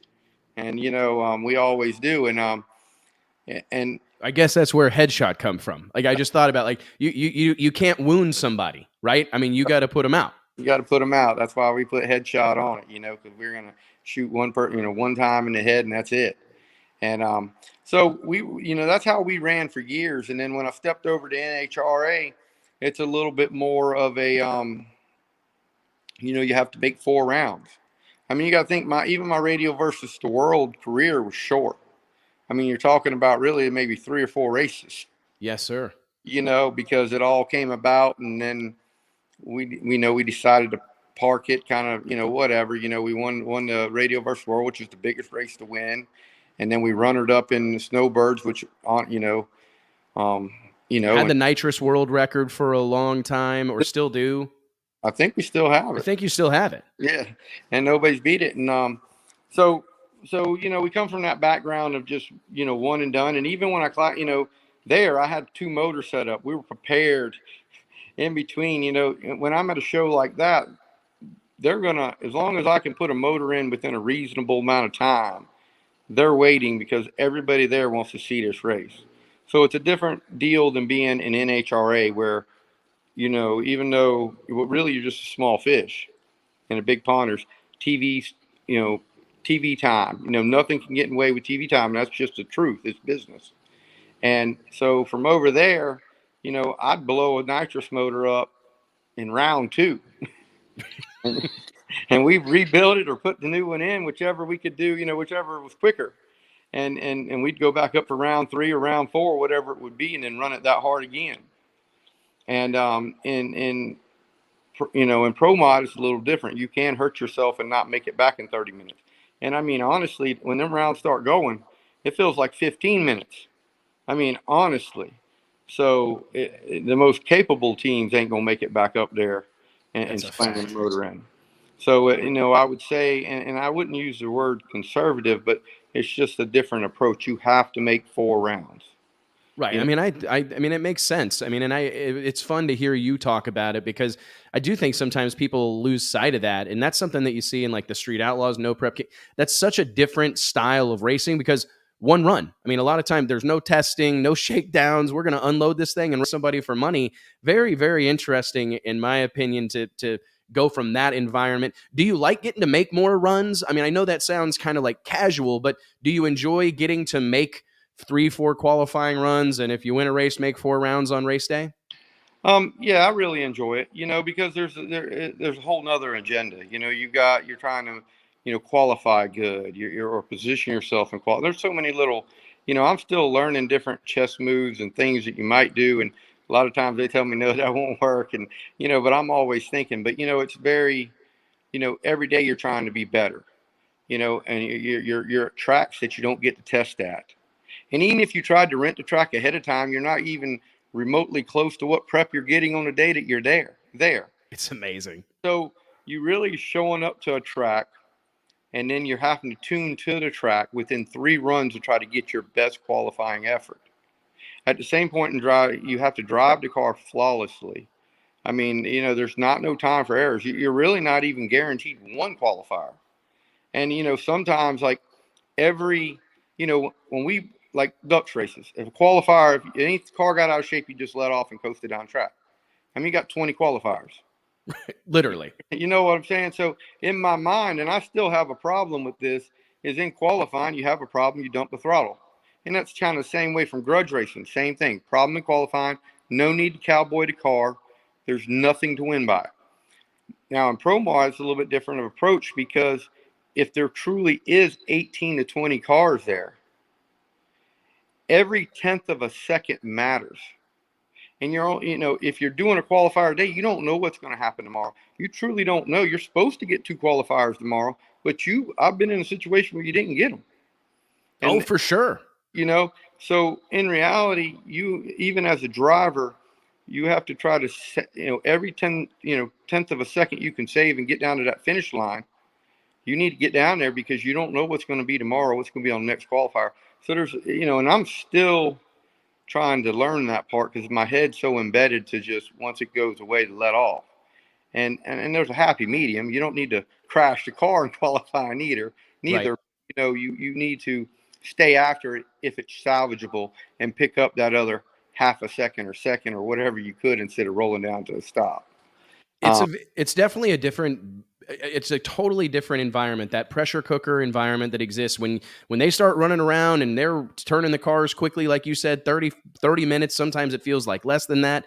When they get that show rocking and rolling at an NHRA national event, it is not for the faint of heart. Will you just kind of briefly talk about what do you make of racing Ricky Smith? I mean, you had a bye in the second round, but you had to race some hitters there in the semifinals and finals. Obviously, you can't sleep on Mike Salinas and Jose Gonzalez, our reigning champion, two absolute badasses. But Ricky Smith's a legend. Was that a special moment for you, just to be lining up against this guy at Thunder Valley, one of the most kind of treasured drag strips on the planet Earth? It really was. I mean, Ricky Smith's name on top of the stands over there is a legend, or I think it was a legend. Yeah, that's true. Yep. And and when you're lining up against him, and I say this about anybody, this would be Stevie, I mean, even me, if like Ricky Smith, like I beat him in Dallas, I'm like, okay, Ricky's a good competitor. He went number 1 twice. The odds of me beating him again significantly decrease when I already beat him once. Beating a heavyweight competitor 2 or 3 times in a row is not. No, I've been in that. I mean, grudge racing, I've been in that situation. It's not that easy. Like your odds go down, your luck everything that was working against you to win each time you beat a Stevie or a Ricky, especially 2 times, 3 times, 2 times. Do you pay attention to that, like the odds of these things? And when you run a guy 2, 3, 4 times in a row, that the scale's being kind of slid in the wrong direction? Yeah, the statistics are bad. The things that are positive is it's putting more pressure on them too, because at the same point in time, if they really are a competitor and passionate, they want to beat you. Like, I mean, we look at everything. We know who beats who on each tree, and even that, you're trying to be perfect. You don't want somebody beating you on a tree 3 times in a row or 2 times in a row. You're going to be chomping at that tree, and then yet again, now you're putting something in your head you don't need, because here you're going to go up there and you possibly red light, because you just don't even want this person beating you on the tree. And so and Ricky Smith, he's a great competitor. He really is. And I've known him for a short time. I've known of him, but I've only personally met him this year. And I know everybody was cheering that I would beat him. I mean, he has everybody wants to see Ricky get put on the trailer. It's crazy, man. I argue that I think Ricky's, if he's not the greatest of all time, if he's not the GOAT, he's damn near. He's definitely in the conversation, especially when it comes to door slammer drag racing. One of the best to ever do it without question. But it is kind of interesting, because he's a guy people love to see lose. Ricky has the my grudge racing and class racing, and really even I probably told you this before, is I try to keep everybody mad at me. I mean, at the end of the day, we can be friends and go out to dinner. That's fine. But, I'm going to say stuff smart to you and stuff like that, especially when I've been kind of quiet lately, but because I kind of got beat into submission for a little while. But you give me a couple more rounds wins, and then I'm coming back. But my tactic in grudge racing was always to keep everybody equal, everybody mad at me, because in that way I had everybody, I'm trying to lock people in for races or upset them or make them really want to beat me. And the harder they try, the more likely they're going to mess up. I agree wholeheartedly. Closing question, JR, and I really appreciate your time today. Will we see you in Vegas? We round out the season at the NHRA Nationals in Vegas? Yeah, we're definitely going to Vegas. We're coming down there. We're going to try to win again. And, we're going to try to go number one qualifier. I mean, that's our plan, and that's what we're going to do. You've got a hot rod. You've got people talking. You've got their attention, JR. It's an incredible thing to see. And I guess we'll see you again fielding a hot rod with the Janices in 2022? Yep, I'm signed up again, and we'll be driving that. And we got, like I said, we got 3 cars. We got you got them stacked like firewood right now. We got an 8th mile. We got a screw blower one going together right now. We got for the 8th mile, so we're gonna start running out of a few little races when we're not racing NHRA. We got my car that I have right now that we're running in NHRA, and then we have another one being built right now. Well, hey, man, sounds like you guys are going to have a busy offseason. We're certainly excited about it to see you back to contend for a championship in 2022. JR, congratulations, man. Thanks for the time, and we'll see you in Las Vegas. All right, thanks a lot. Thanks, brother. Man, I tell you what, it's I love these grudge racers that are kind of making the transition to NHRA. I wish they're going to get their opportunity to kind of get unleashed, in my opinion, Mike, and it just can't happen soon enough. When we saw Stevie Fast bring some of that attitude and some of that edge to Pro Mod, it immediately made a difference, and I think JR has those same qualities, excuse me. He does. He's well-spoken when you get him on the mic, a quiet guy, but gets it done on the track. We need to take him to the casino with us or something. Dude's got his probabilities and stats down. If we didn't have so much to cover in a short amount of time, I wanted to talk about that, because one of my favorite things that people say, and it kind of pisses me off or whatever, is when everybody wants to act like they don't care who's in the other lane. Right. Yeah. I mean, if I had $1 for every time I've heard someone say it, we'd have $100 million. Hey, some real quick they absolutely pay attention. We were talking earlier about Lyle and JR being candidates for Rookie of the Year. Lyle's actually 10th in the points. JR is 5th in the points.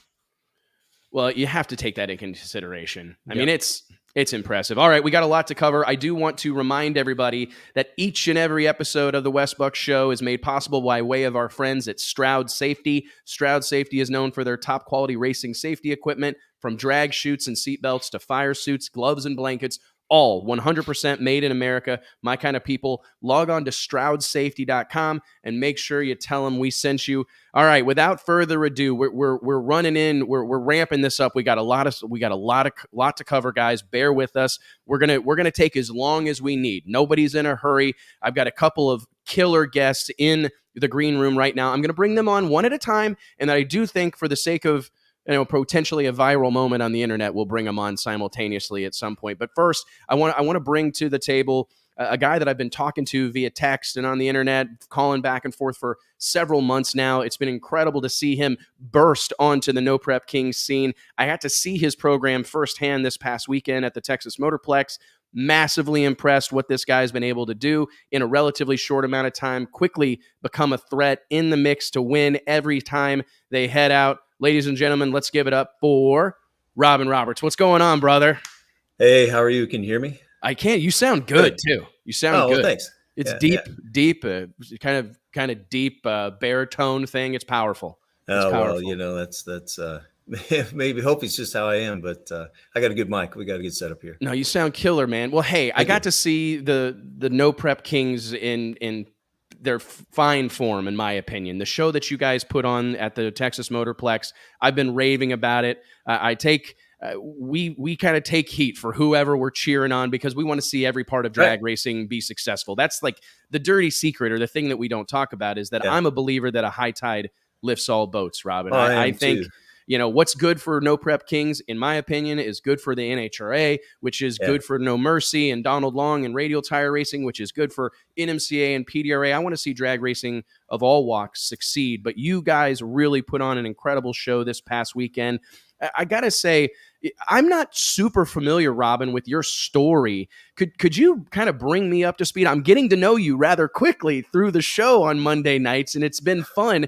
But can you give me a little bit of your backstory and how you arrived racing in this series with a really fast 3-second door car?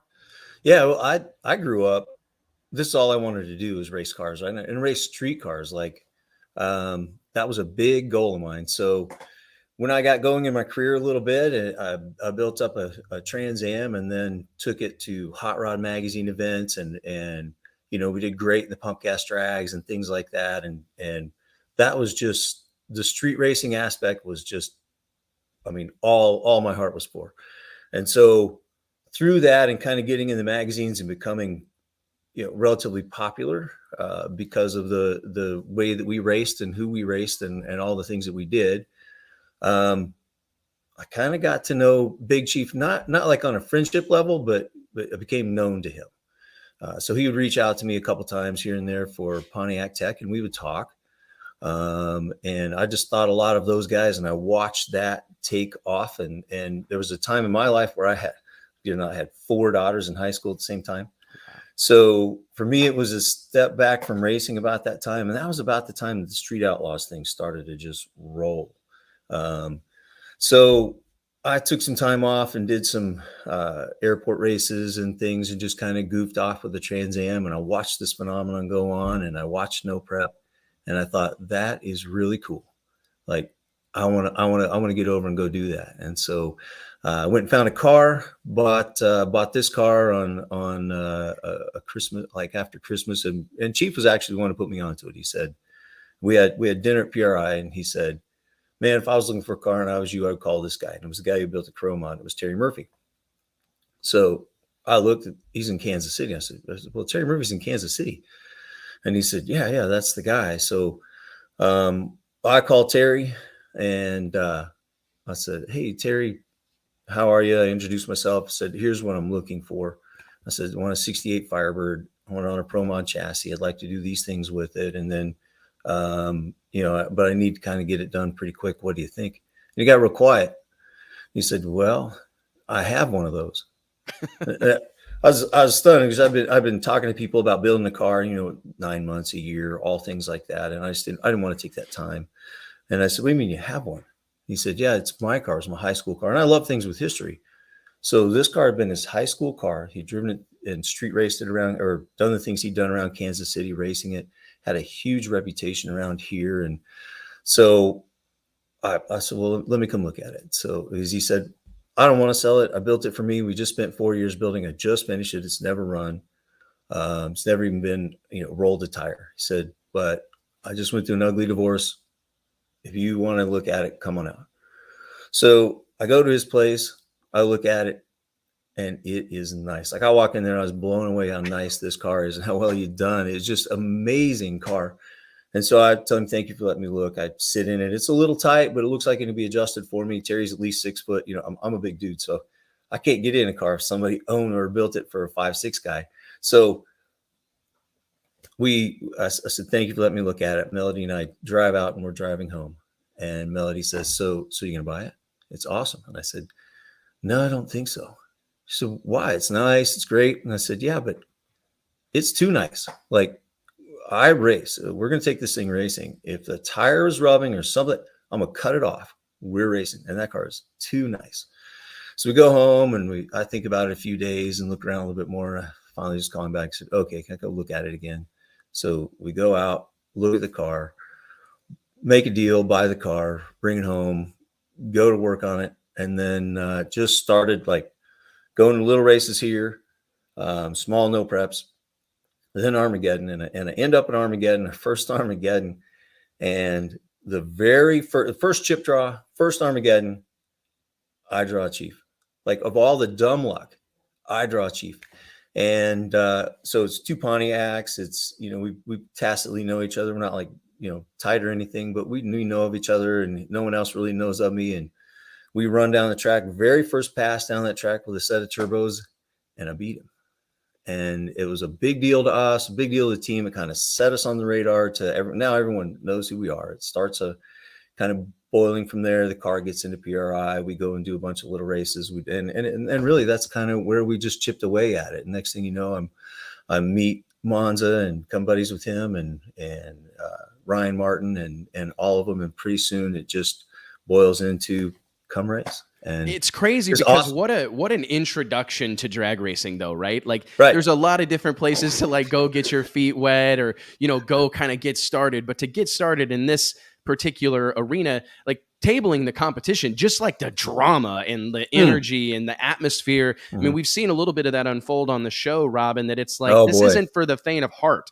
And if you don't have some of that, I mean, can you tell us what has that experience been like? Because it's one thing, like, obviously you could tell us about running the car and what you've learned, but it's a whole other thing racing in such a chaotic environment. And that's no shot at like the organization of the event. Yeah. I actually think the events are very well run, but that's like awesome. All these personalities and the focus on the personality and all these storylines that are kind of always developing. Has it been hard to get like a handle on that? I saw you like post an apology on Facebook today, and I thought, you know what, that's interesting. I mean, how many racers are put in a position where they've got to like apologize for something that they said in the heat of the moment that they didn't mean or whatever? I mean, what has that experience been like? Well, that's exactly what happened. And what makes No Prep Kings so awesome and why people enjoy it, why they enjoy Street Outlaws, is because it's raw.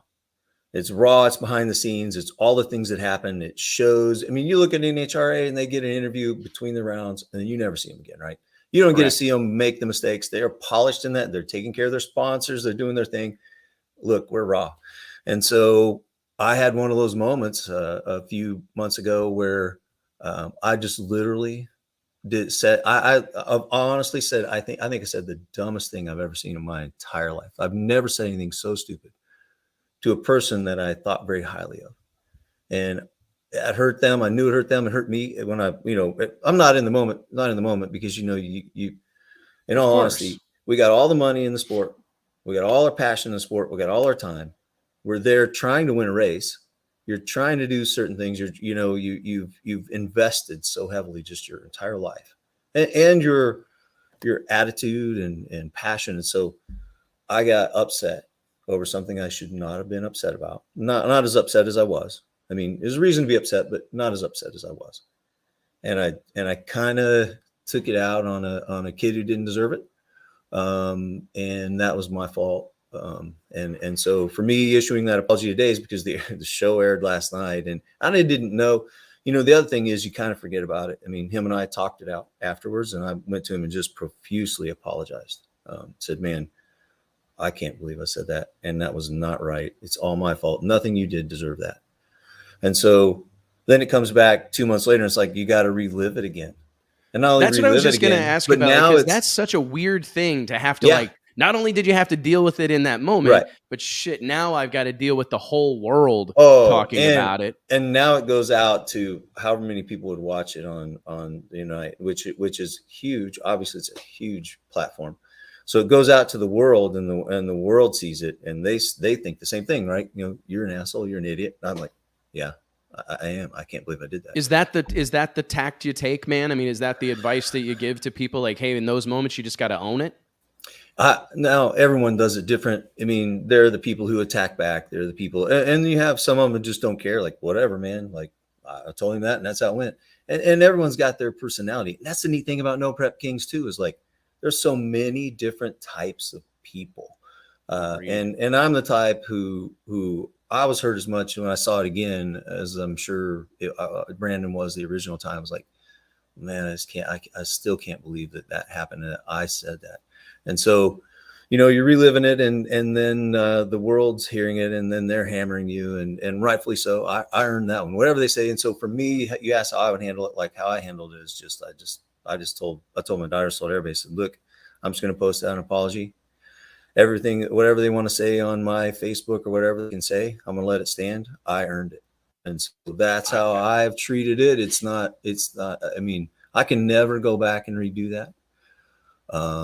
But I just to tell you, man, like that's what a stand-up way to handle it. Like I don't, I'm not here to blow smoke up your ass, but like that, I think that's a stand-up way to handle it, man. I think that's an incredible thing, and I can't imagine if everybody like that was involved in competitive high-level drag racing had to answer for everything they said in the heat of the moment or every feeling they had in the heat of the moment. That's a tough pill to swallow. And I was going to ask you, and you mentioned your daughters, and I don't obviously know your family, but I mean, did you have to like kind of get everybody together and say like, hey, dad's on TV. We're very visible right now. We're probably, I've argued the last few weeks that this is the most significant platform that exists in drag racing. Did you have to kind of brace everybody for impact, or did you do that before the show even started? So far, in all honesty, I've held a pretty good reputation through the shows. And not that I was even really trying to, just that I'm a pretty calm guy. I generally take things pretty well. There's one thing, and it's the thing that set this off that really kind of pisses me off about No Prep Kings, and it just kind of gets under you a little bit, and I need to let that go, and I have since, but at that time, obviously I hadn't. And so, for me, so what's that, like the team orders type of stuff, or no, this light thing? Oh, the jump in the light thing. This light just is, to me, it's stupid. Is it fixed? Supposedly and now I heard in the last 4 races, it's been fixed. And so, because we heard that you jumped Monday night, or it's, I mean, that was I had heard that.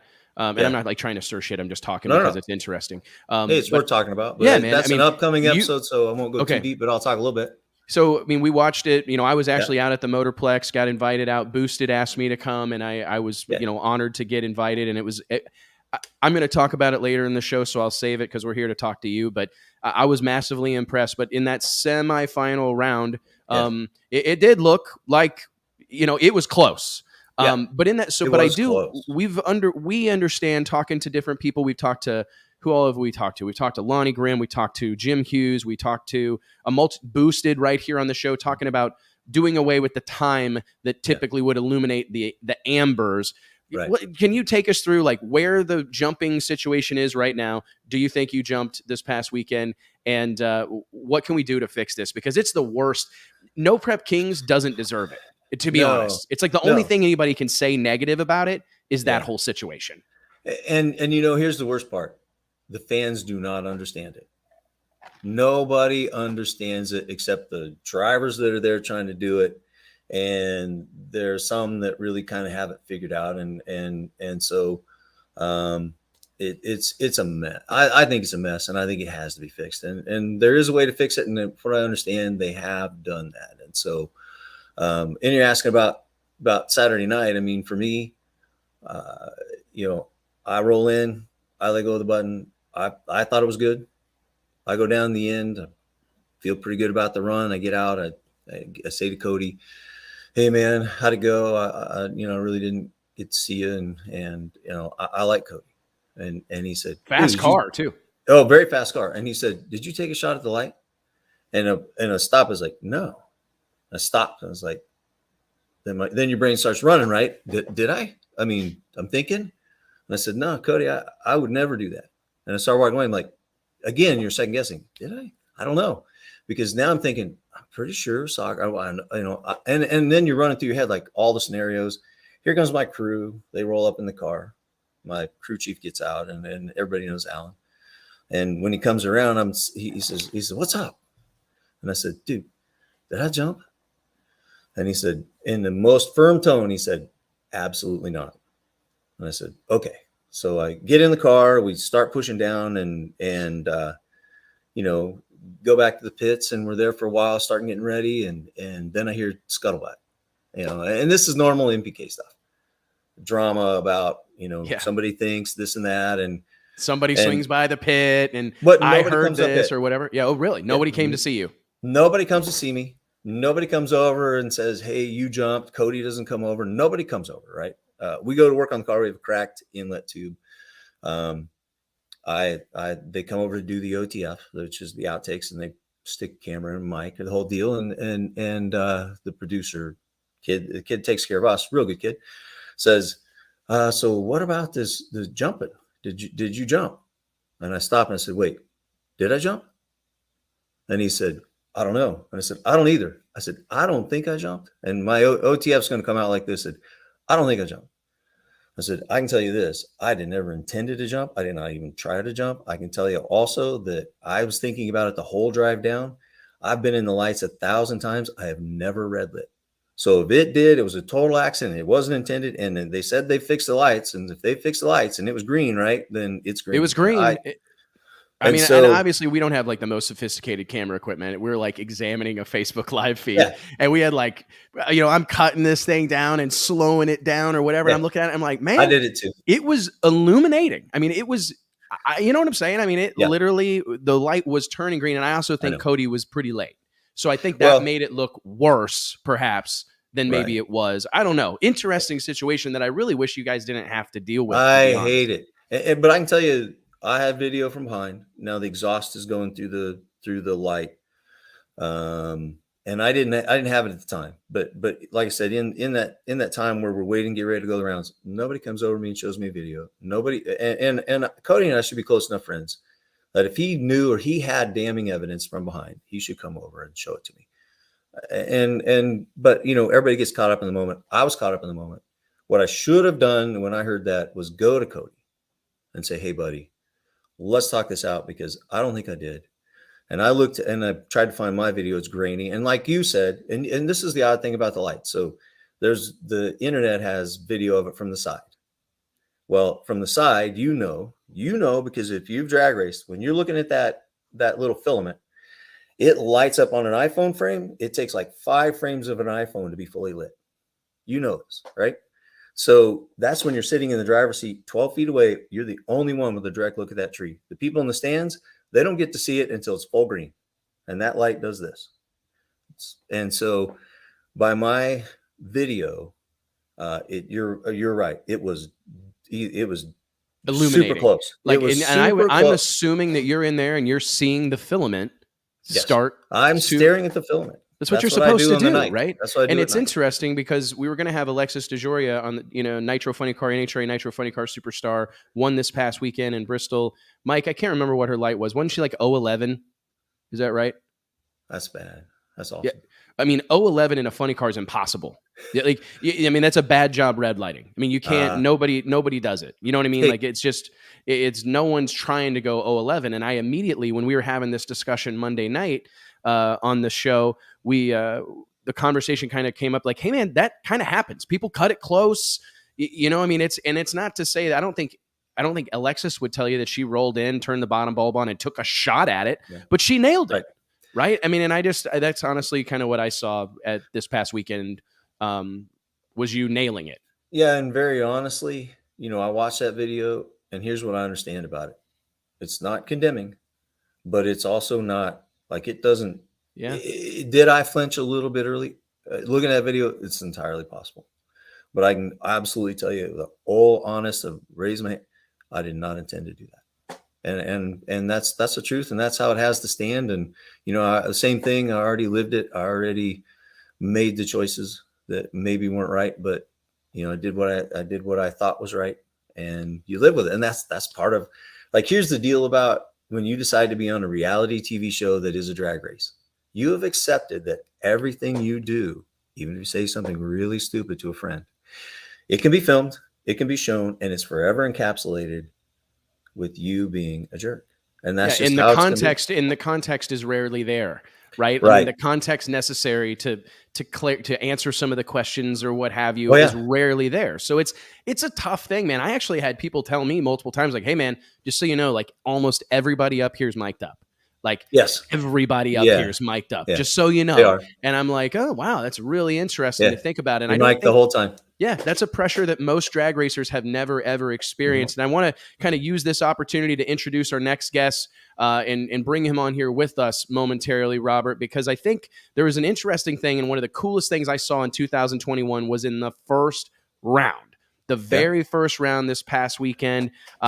What a moment. Like, I literally looked Sam Corcus in the face and I said, dude, you just had yourself like a real deal drag racing moment that could go up against, you know, any Top Fuel blowover or side-by-side pro stock record or whatever. The first round of action, you going up against points leader Ryan Martin. You've got all these Good people friend. down on the starting line, a friend of yours. Love him like a brother.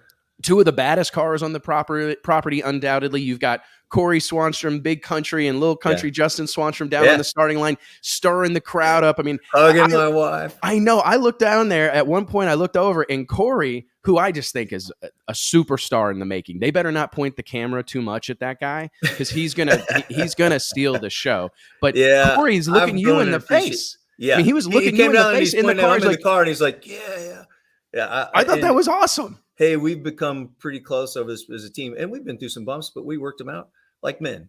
And you know, but him come down there like that, it was a big. I mean, I just like, this is my boys. It was incredible. So with that said, let's bring on your buddy, the one and only Justin Swanstrom, Little Country. What's going on? I keep clicking it and you click it. There he is. What's up, Justin? Hey, how you doing, boy? How you got company? What's happening, man? Well, hey, everybody knows by now it was kind of one of the most talked about things over the weekend, despite all this incredible drag racing that was going on. That I really feel No Prep Kings was kind of stealing the storylines, right? Very tight points battle coming down to the wire in No Prep Kings competition. Race 13 of a 15-race series. We got two more back-to-back in Belrose, Louisiana, then in Bradenton, Florida. This deal is shaping up, as I love to say, to be an absolute barn burner. Can you guys just take me through that first round matchup? I mean, you're obviously in serious points contention, Justin. Was it a sense of relief? I mean, to see you down there cheering on this guy was kind of a cool moment, right? Yeah, no, anybody that could take out Ryan is awesome. And us being on the same team together, me and Robin, I was hoping he would be able to take him out. I know Friday night he was having issues, struggling. They switched turbos and stuff over. So in all reality, Ryan is supposed to win that race.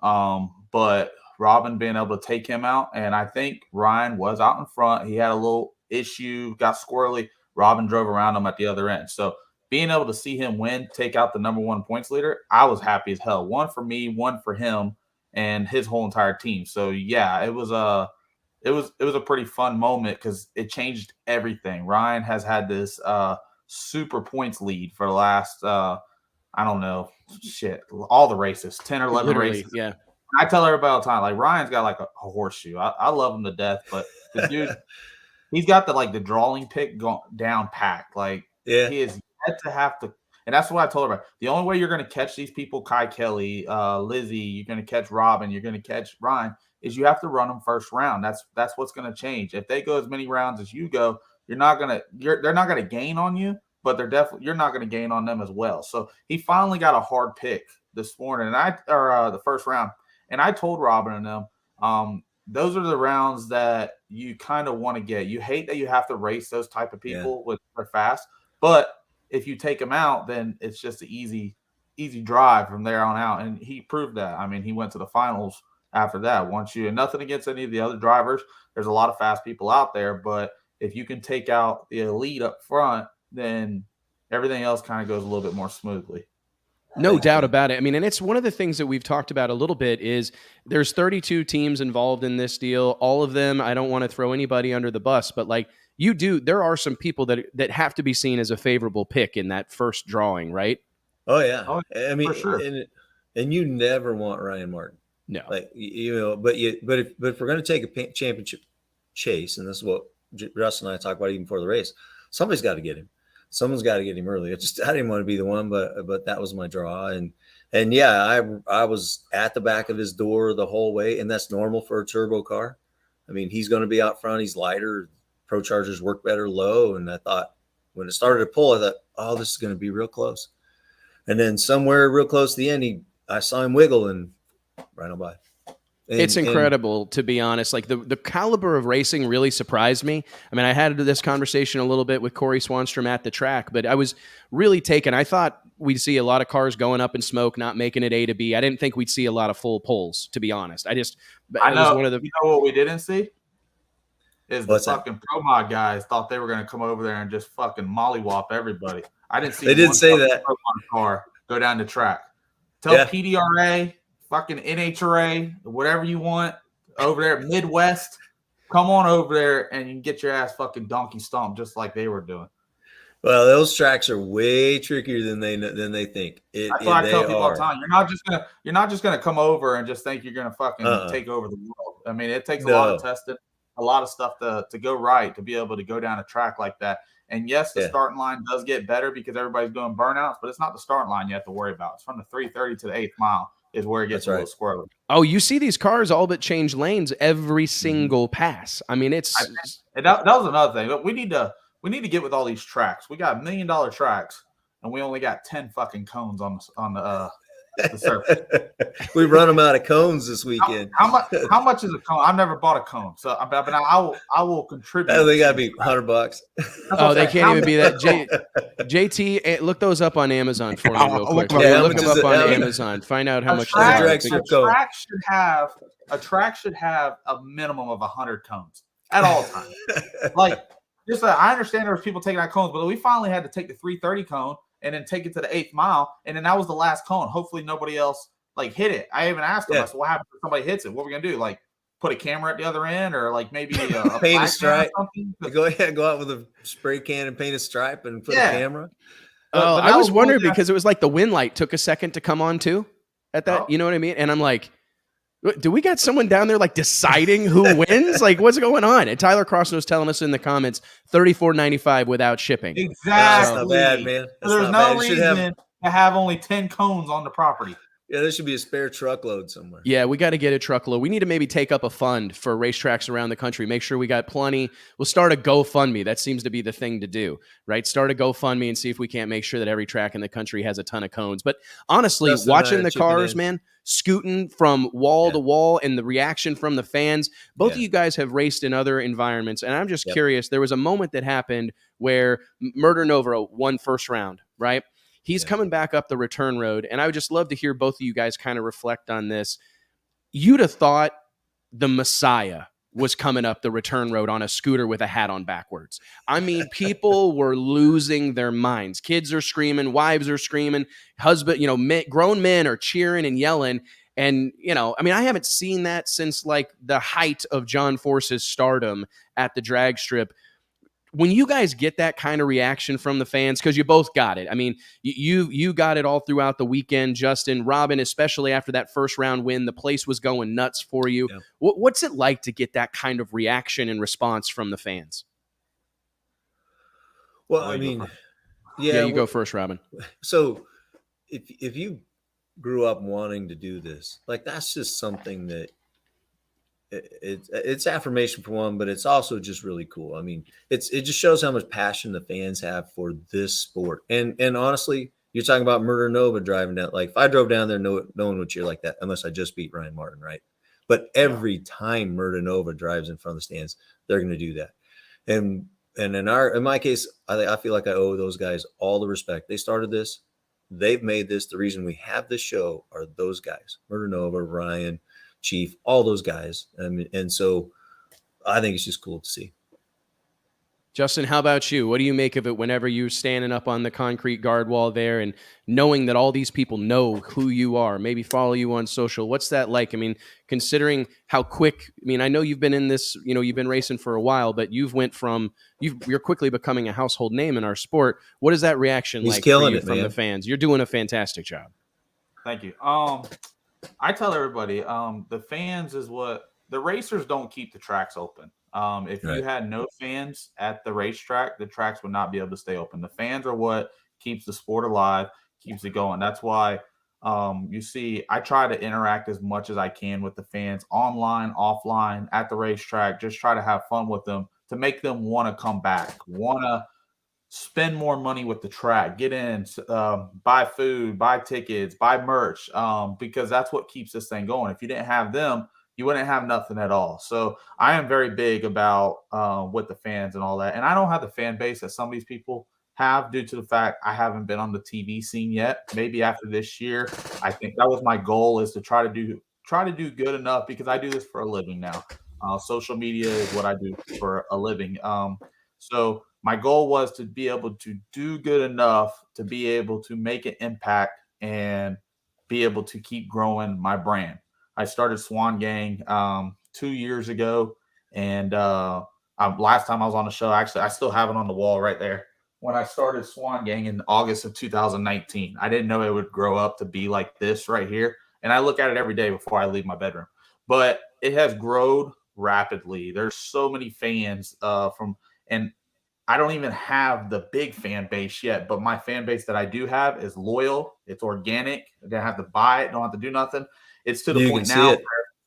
It's to the point now to where like I don't even have to argue with people no more. Like I just go in there.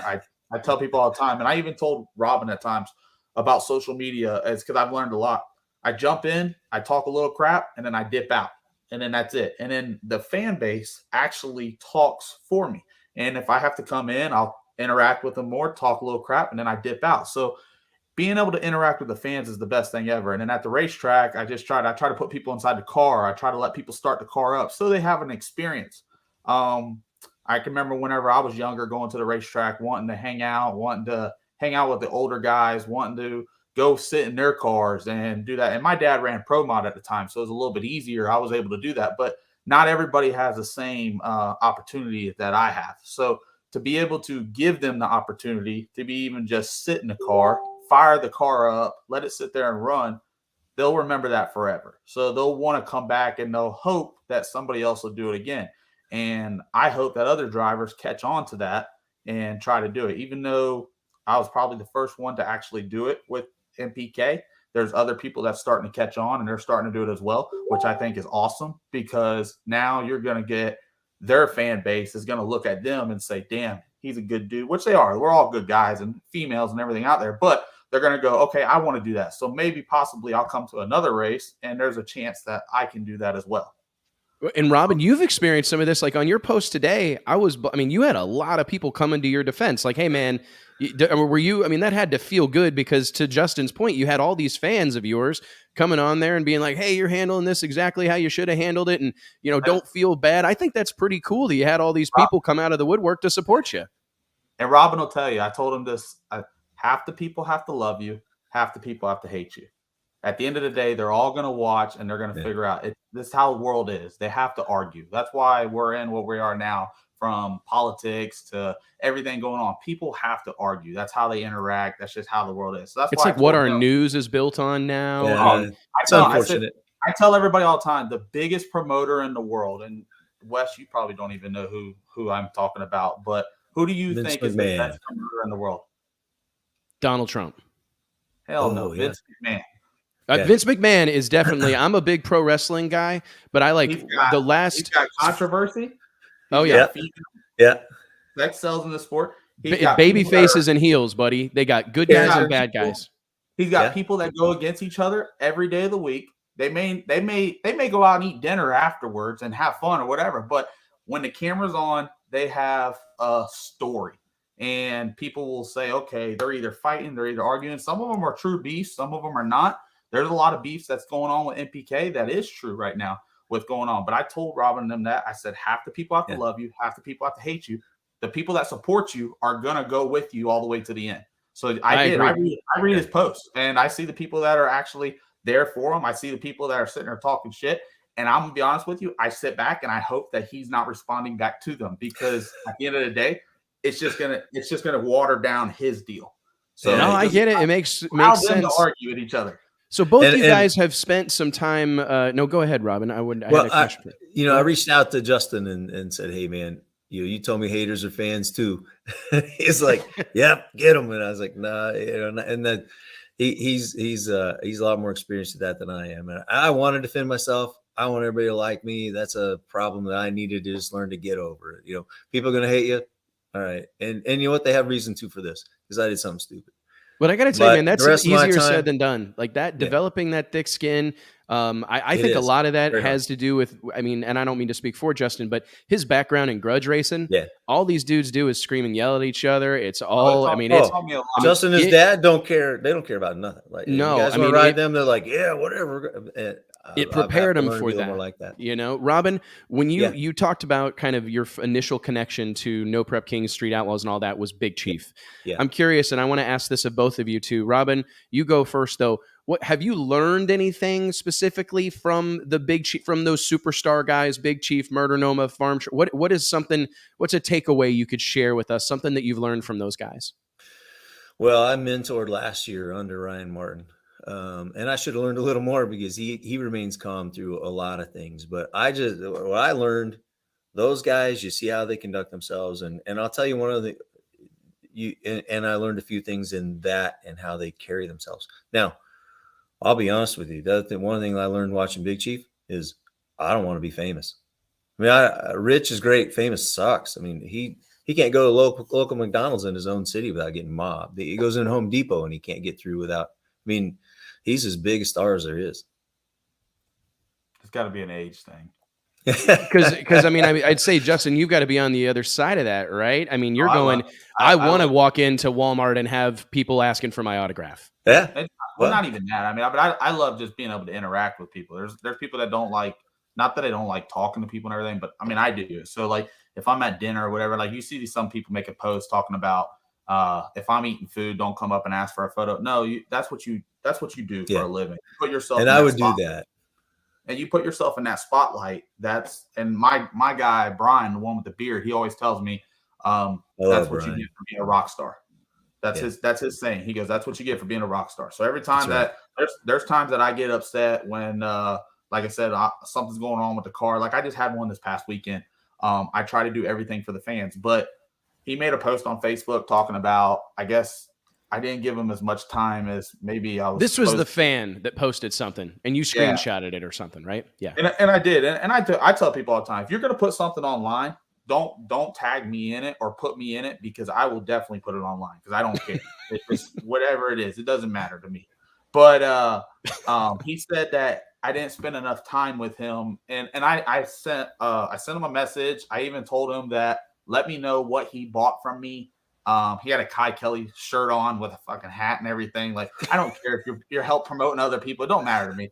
But he said he bought a bunch of merch from me. I told him, just send me over a list of what you bought. I will refund you your money. I'd rather just be a problem solver than to try to keep going with it. But like I told him, he came up after I just beat Lizzie. We hurt a Pro Charger. I do all the motor side of the car.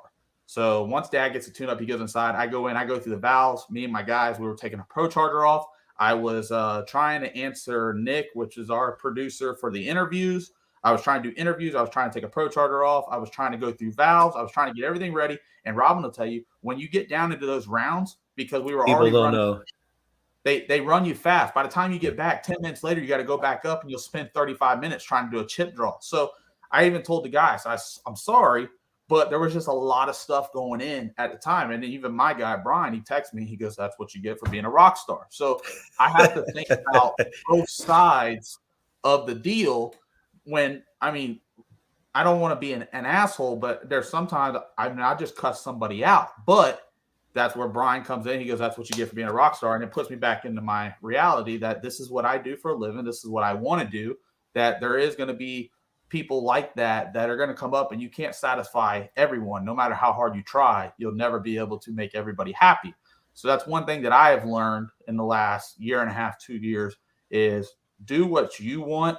Whoever likes it is going to watch it. If they don't watch it, so be it. Maybe they'll come around later on in a year. I still have people that talk crap on my YouTube channel and my Facebook comments from 2 years ago are still commenting today. And I follow them. Like I go on there and I even tell them, I said, listen, you have been commenting for the last 2 years. You're still here commenting. And they're like, why would I block you? I like having fun. So I'm just going to talk shit back to you. And then I'm going to keep going. It's not going to change what I do, but I do think it's cool to interact with the fans and have fun with it. You just have to, some people want that spotlight and some people do not, which is okay. If you don't want it, that's cool. But me personally, I love it. I love hanging out with everybody. If I can roll into a restaurant or a room and people are like, damn, that's Justin, I'm like, that's cool to me. It's phenomenal, man. I'm happy for both of you. I mean, honestly, what I said to Sam, and this is like a decent segue, I said to Sam Corcus that for those that don't know, the man behind this whole machine, the man behind Pilgrim Studios and Street Outlaws and No Prep Kings and Fastest in America and Gone Girl and all these things, all this automotive racing centric programming on Discovery Channel, Sam, I said to him, I said, man, this is what these guys deserve. Like going back to that moment, Murder Nova coming down the return road. I want every drag racer to experience. I believe that we operate in the great American motorsport. I truly do. I believe drag racing is far and away the greatest motorsport on the planet Earth. It puts all this other stuff to shame. And I'm talking about drag racing as a whole. I say it almost every week. What's the most exciting part of a NASCAR race? The drag race to the finish line. 2 cars side by side coming out of the last turn. Same goes for IndyCar. Same goes for Formula One. Same goes for Monster Jam. 2 vehicles side by side with a couple of badasses behind the wheel. It doesn't get any better, in my opinion. And I was so thrilled, not only for Murder Nova, but like everybody that was getting this hero's welcome, because like we all know how hard this is, how much time it takes, how much money it takes, time away from home, time away from family, time away from the business. And to see these men and women get that reward, get that feedback from the crowd, it was an awesome thing to see. And that brings me to my next question. And I've only got a couple of more for you guys. Bear with me. Sam Corcus, just talked about him. Incredible thing. What do you make of him? Justin, you've raced in a lot of different circles. You explained to us, Robin, you've been to Outlaw Armageddon. You've done the airport racing. You've done all of that type of stuff. When you look at all the other places to race, and I'm not, asking to like stir the pot or anything, but what's your big takeaway from what Sam has created here? What do you think that maybe other sanctioned series promoters could learn from Sam Corcus and what he has going on with No Prep Kings? One thing I like about Sam, and Sam helps me out tremendously. Me and him, we talk at least once or twice a week. And he kind of guides me in what I need to do, what I try to stay away from. But one thing I like about him, and he'll even tell you, he's the only captain.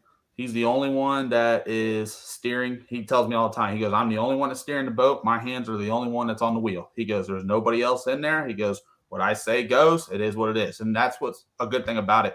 I think a lot of these other, and not talking about them, but I think there's too many chiefs and not enough Indians.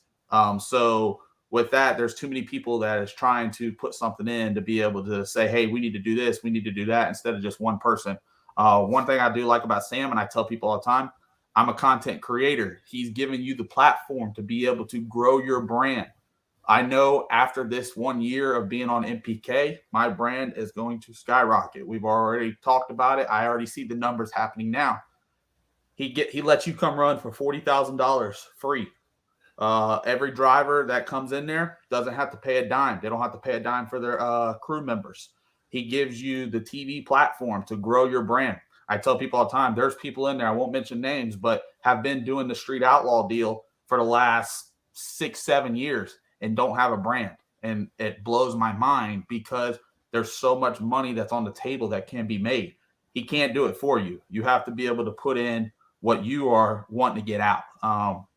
So I seen a post the other day, and I actually reposted it. It says, what you take for granted, somebody else will fight for. And that's what I talk to people all the time. I see it every day with even people in MPK. They want so much out of it, but they don't want to put into it. And I think that's where it changes for me, because I'm able to come in. I will put the work in. I have been doing it. I do this for a living. I plan on continue to do this, keep on getting bigger. And just having him to be able to give me the platform to be able to keep doing this, it's phenomenal. I tell people all the time, this is the only organization that you can actually go and make money from racing. And I've been in almost every class you could think of. So I love it. I agree with Justin. Like this guy is really brilliant. He was a part of Real World, like the first reality stuff. That's how long he's been in it. And we're lucky enough to have him guiding this ship and helping us get going. And Justin, I don't talk to him much. I run a big company and do some stuff, but every time I talk to him, he's brilliant. The things that he tells you, they're like almost always right. I mean, he's just right on. He'll tell, like he texted me this morning and said, dude, I knew when this episode came out, it'd be hard for you. Keep your head up. He said some things like that. We talked, and that's the kind of guy he is too. He reaches out. He knows that we put our heart and soul into it. He reaches out to us and wants us to do well and be seen well. Where's you kind of feel like sometimes you feel like, man, why did that happen, or why didn't they show it quite like that? And the truth is, he's making a show. He knows where he's guiding it, and you say to him, hey, what's going on? What about this? And he gives you tips. And I mean, Justin, I think definitely my career is separate, but him wanting to do this, he couldn't be in a better place than I agree. And I mean, I think you have a unique perspective, Robin, because like there's no shame. You have a big successful business. And I think that that's probably made you recognize this opportunity maybe in a different sense, right? Like you don't necessarily need this to pay your bills or anything, but if you look at the grand scheme of things and you look at the landscape that exists in drag racing, you're going, hey, there's an opportunity here to go to the top really quickly. Yeah, and I feel incredibly blessed just to be here. You're right. I don't have to have the show pay me. I'm very lucky. But on the other level, I know what I have, and I love this forum. It's so much fun. And the other thing, in all honesty, I can put some money over here, expense it, put it through the marketing funds, and when the IRS comes and says, like, yep, I was on Discovery Channel all the time with my label, my brand, Central Power Systems, worth every penny. No, absolutely. I mean, we've actually done stories in Drag Illustrated about how to like make your race program work for you when it comes to finances. And it's, there's no doubt about it. All right. Closing comments. We got 2 races left. How do you guys feel headed into Louisiana? I talked to Jim Hughes last night. He's already there scraping all the glue off the track, scraping all the rubber off the track, trying to make it as horrible as possible for you guys. He does. What's your take headed into these last 2 races of the year? Justin, you feeling good, man? I mean, do you think that you can upset the apple cart? From what I understand, the final race of the season is double points. So there's a lot of room here. Yeah, me and Robin, we're tied for second right now. Like I told him, I mean, at the end of the day, we're both there to run for the 40,000 and run for the championship. I think it's going to be whoever the best to win it. Me winning the Texas race put me in a good position. Car is running extremely strong right now. It is. I think I showed my hand more than I should have, because now everybody else knows that they got to go back to the drawing board and try to get faster for these last. Someone said that Ryan Martin is live right now somewhere testing. That he's live on Facebook or whatever right now testing. Yeah, that guy needs a job so we can keep up with him. Yeah, that's what he does for a living. And that's what my ultimate goal is to be able to. I mean, I do it for a living, but to be able to get paid and be able to go to the test, track, appearances, and all that. I mean, that's what the ultimate goal is. And right now, everything seems to be lining up perfectly. So sooner or later, it'll happen. But I just got to keep pushing forward with it. But going into the last 2 races, I think the car's running extremely strong. I ordered a bunch of parts this week. I just told my dad, I don't want, and I hope, knock on wood, me talking about right now or anything, but I hope a part failure doesn't affect anything. I think we've been doing good rounds. We've been to the last 4 semifinals and then finally pulled a final out against Robin. But I think we're going to have, it's going to be a strong ending to the end of the season. We need Ryan to go out first round here early this week. Hopefully he can pull. I hope I pull him. I'd rather go ahead and get with him early and just figure it out. If he beats me, then I don't deserve to win it. It is what it is. But I want to go ahead and get him out early. Let's run for the championship at the end of the year. That's $100,000 to the champion. I could use that. We got some new stuff happening for next year. Sounds like you're building a new car. Yeah, we're doing a new deal for next year. I'm trying to talk the works with Cameron right now. I'm getting hooked up with a few people, sponsorship and all that. I think we've done good this year, and my name has kind of got out there a little bit more to where people are actually hitting me up as in, hey, I want to be on for next year, which is awesome because it helps. I'm not a millionaire. I work every day. I don't try to make $1 million off of sponsorship and all that. So whatever money that people do give, it goes right into the program and it helps out. And I tell everybody what they get. This is what you're going to get. If you don't like it, so be it. If you do like it, you can come on board with us. And I tell people all the time, I said, we have vulgar language. This is what we post on the internet. You can check it out. If it's for you, it's for you. If it's not, then it's not. That's okay. I apologize. I said, but I'm not going to change. And that's probably the reason why I don't have no corporate sponsors, because I'm just not going to change. I'm not going to sit up here with a suit and tie and I'm respectful, but I like to have fun and I like to stir the pot. Well, you've done a great job of it. Yes. Robin, how about you? Like, why don't you answer for us? The 3 cars, we're close. I mean, do you feel like you got a hot rod? Can if you draw Ryan Martin in round 1 in Louisiana, you confident you got a car that can put him to send him home? You know, the honest answer is my car is a temperamental car. When it's working, you're in trouble. When it seems to get a little bit off, it's a little tougher. And I think that's just the format. And you know, we're gonna have to make some adjustments in the off season. I got a new car coming together too. And I mean, we saw Mike Bowman move away from the turbo combination, which shocked me. I never thought I'd see the day Bowman didn't have a car with turbos under the hood. Well, the car's just finicky. So I really think Justin's got the best shot at taking Ryan if somebody does. I think we'll probably end up in that 2 to 4 slot, or maybe, you know, and that's kind of our goal coming into the season, was to be in the top 5 the whole season. So that would have been great for me. We've been in 4 of 13 races finals, so we've done a good job. We won a race, you know, we've had a great season. But do I have the car to do it if it's on that day? If we hit it just right, yes. If not, I mean, I think the other cars are more consistent, just faster. So we'll struggle to keep with them.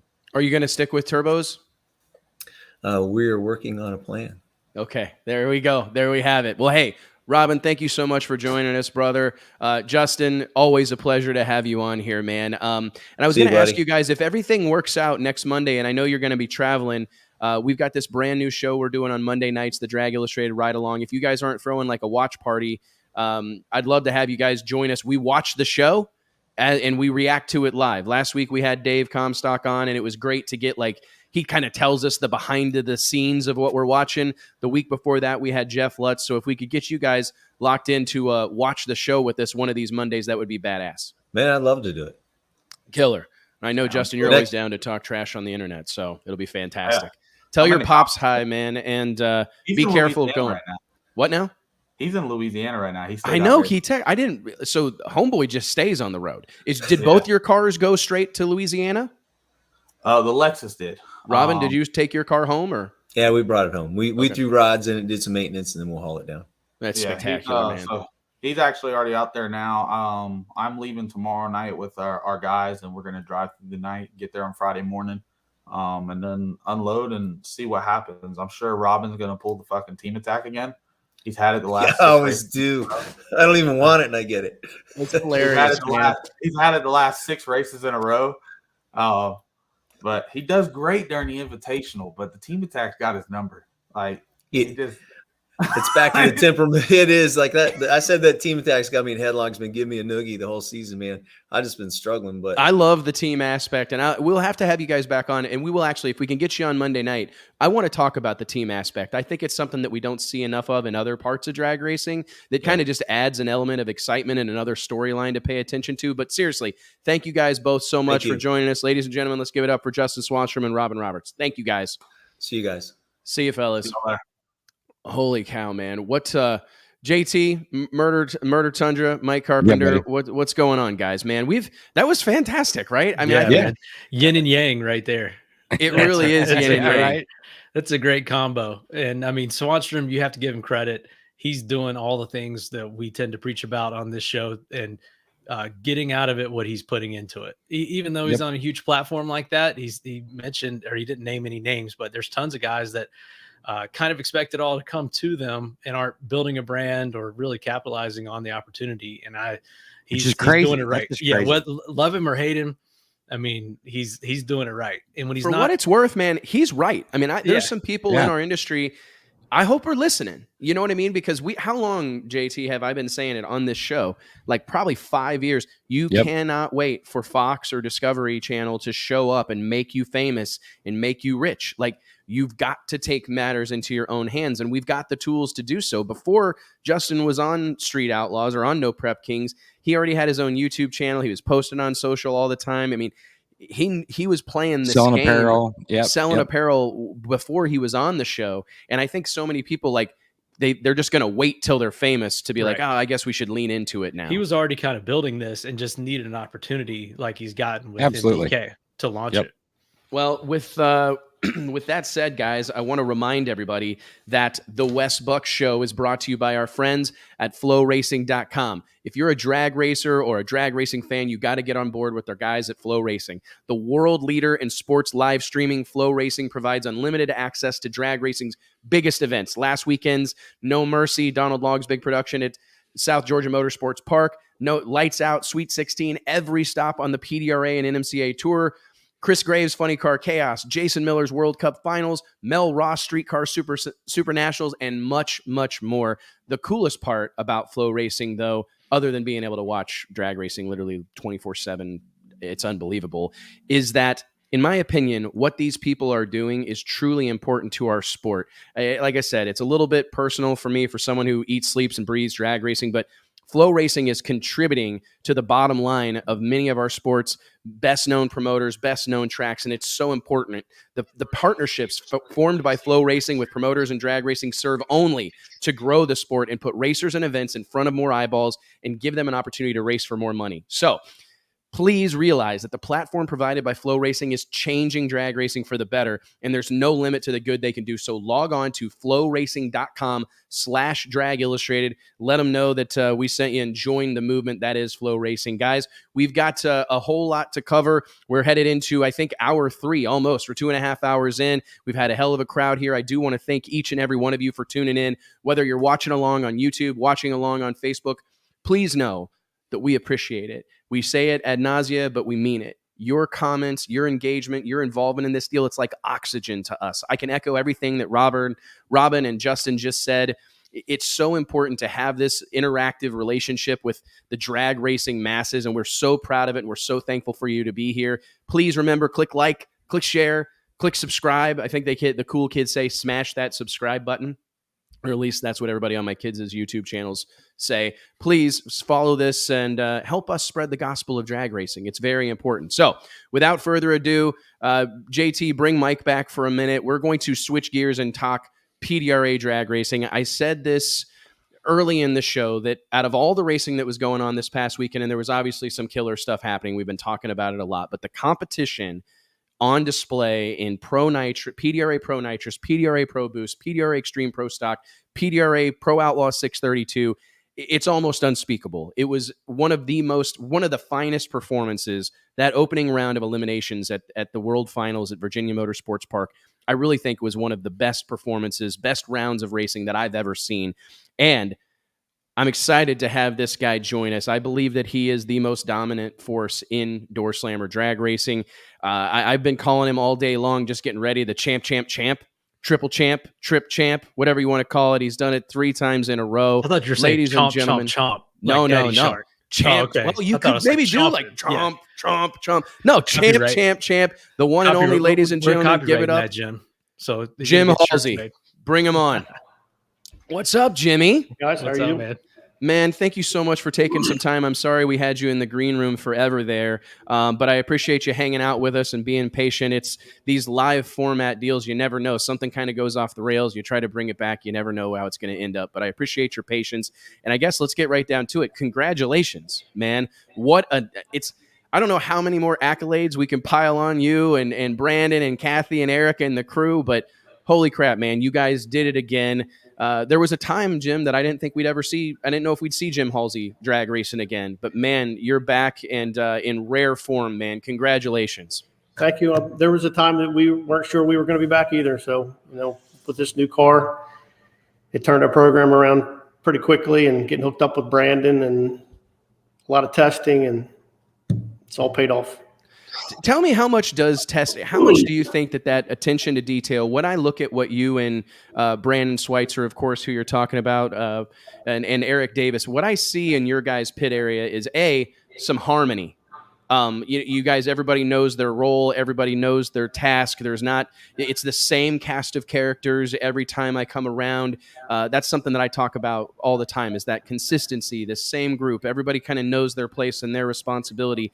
How critical to the success of your program, Jim, do you think that group of people is, and that continuity that exists amongst your team? Well, I think it's very important because we don't have to ask each other questions. We each know that we're going to do our jobs and we're going to do them correctly. It's just it's like a well-oiled machine. It runs all but perfect. Yeah, it sounds cliche, but you can see it from a mile away. I was going to say that exact line. It's like a well-oiled machine, and it's cool because no one's stepping on each other's toes. And I mean, I experienced it a lot. Drag racing is a backbreaking deal. And I remember my dad, when we were growing up, we'd have people come like, hey, I want to go racing with you sometime. And you're like, oh, okay. It's not always as much fun as it might look like, and we'd have someone come along with us. And by the time we'd put the awning up and got the car unloaded and on Pro Jacks and it's 6,000 degrees out, they've decided they're never going drag racing again. So when you get a group of people that's that dedicated, I mean, what can you say about Brandon, Eric, Kathy being as dedicated as they are? It's overwhelming to me to see what they do and the enthusiasm they have toward it, the effort they put toward everything. To be honest with you, if I couldn't do it with them, I don't think I would do it any longer. I believe it, and I can see it on your face, man. You guys roll deep. It's a small group, but it's like hardcore and passionate, man. And you guys have really set the bar for everybody in Pro Nitrous right now. Whenever you look at the scene, things intensified there late in the season. It looked like you were running away from it. I was like literally scraping the bottom of the barrel on the Caruso show to try to pick somebody that wasn't you, just to try to make things interesting. But you were cleaning house from start to finish. But here late in the season, we saw some guys kind of come along. Jay Cox kind of reintroduced himself to the mix. Tommy Franklin went out with a bang, won the race, kind of got back into his usual form. Can you just kind of take us through 2021 for you, like looking at the Pro Nitrous landscape? It started out really good for us. We won at Galat, and we went to Bowling Green, and we underestimated our opponent, lost on the whole shot. We both ran identical ETs. That stung a little bit, so I think that woke us up for a few races. And then when we got to Maple Grove, we lost first round, and that was a big heartbreaker close to home in front of a bunch of family and friends. After that, we kind of got our act together, except for my red light in Galat. So finished off. Well, hey, man, I mean, honestly, I was so surprised to see that red light, but it actually made me feel good in a way. I mean, it was horrible for you, but it just showed that you're not taking any of these guys lightly. I think there was a point in the season and kind of just the last few years that you were like, seemed like a foregone conclusion that you were going to be there in the final or at least deep elimination rounds. And it was kind of nice to go like, you know what? Even our reigning champion, the baddest guy out here, is still pushing it. You know what I mean? And what does that say for the guys you're racing, Jim? I mean, obviously we can pour the compliments on you and the accolades, but you've been pressed by this group of people to get to where you are, right? Oh, no doubt about that. I mean, if you don't keep pressing on, I mean, they'll catch you, pass you, and you'll be the guy chasing them. What do you look forward to in 2022? I mean, where do you see the program going? We saw all these cars dipping well down into the 360s. You clipped off a 359 earlier this season. I mean, do you feel like there's going to be a continued escalation of the performance of these cars, or do you think they've kind of got them in a sweet spot right now?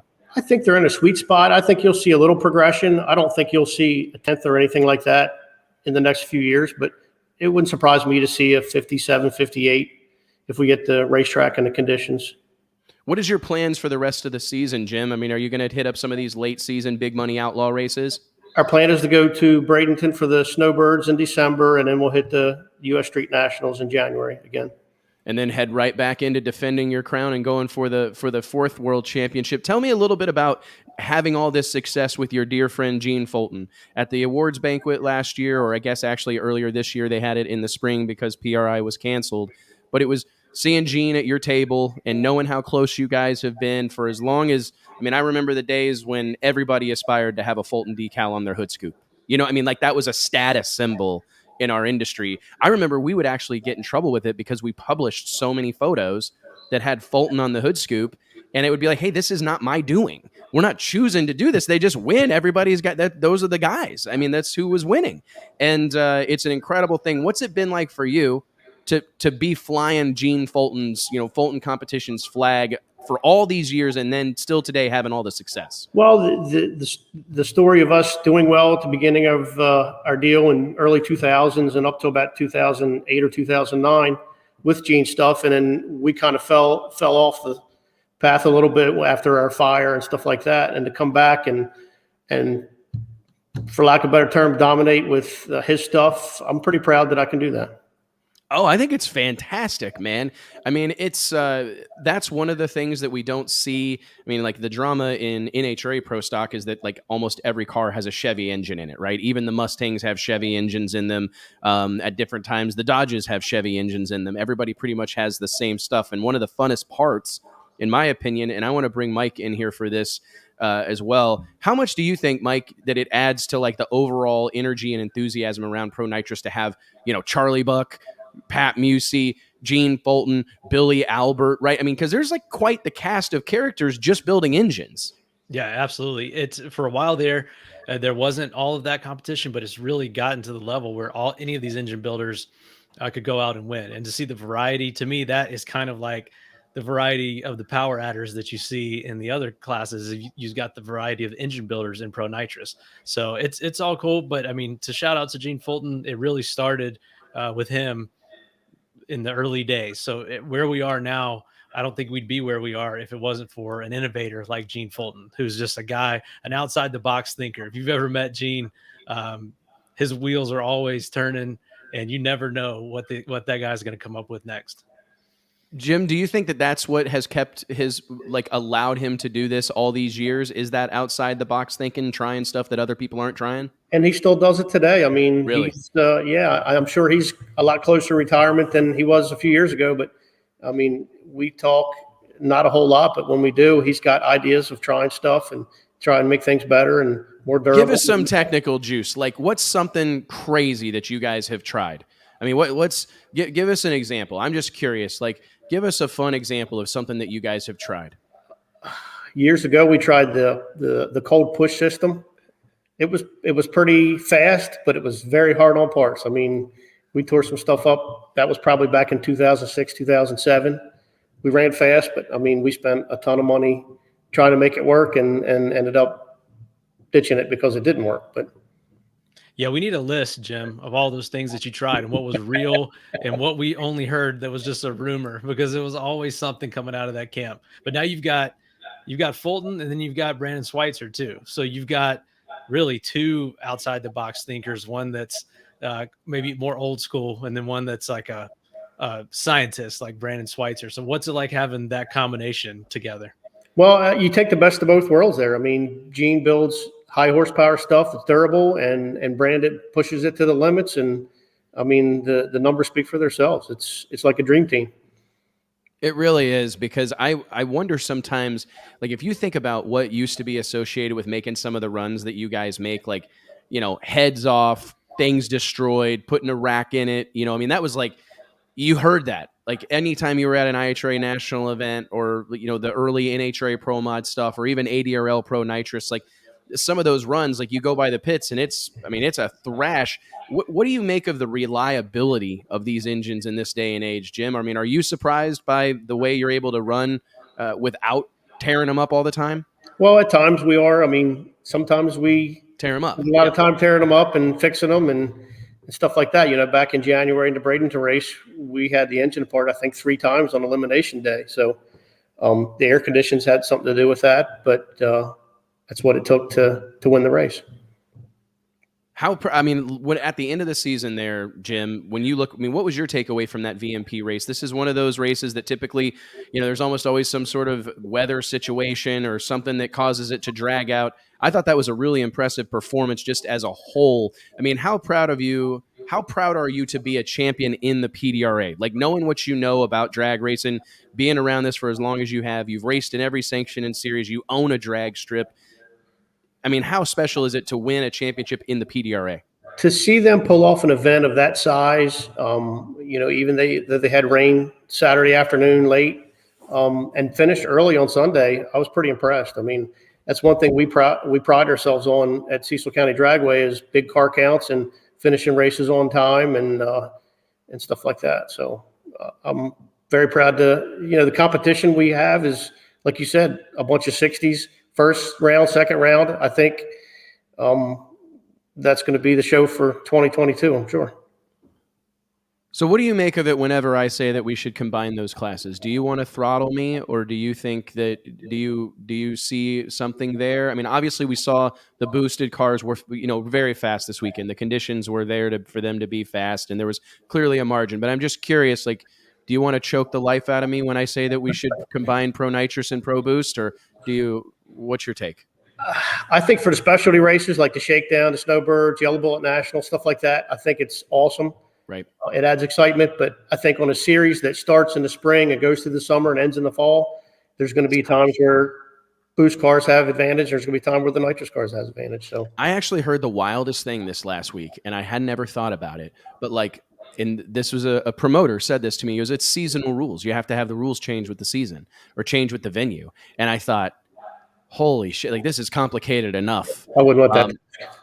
But you know what I mean? Like this is complicated. However, I did kind of find it as a unique thing because that's what we see in the NHRA Pro Mod world, right? I mean, the cars go somewhere where it's favorable for that combination, the turbo cars in Bristol or the turbo cars in Vegas or what have you, the turbo cars in Denver got a clear advantage. Then you go somewhere else. I don't know. It seemed like John Sears is probably breaking out in a sweat right now over the suggestion of something like that. But to your point, it's so hard to create parity when it's a moving target. Conditions, location, time of year, it's difficult.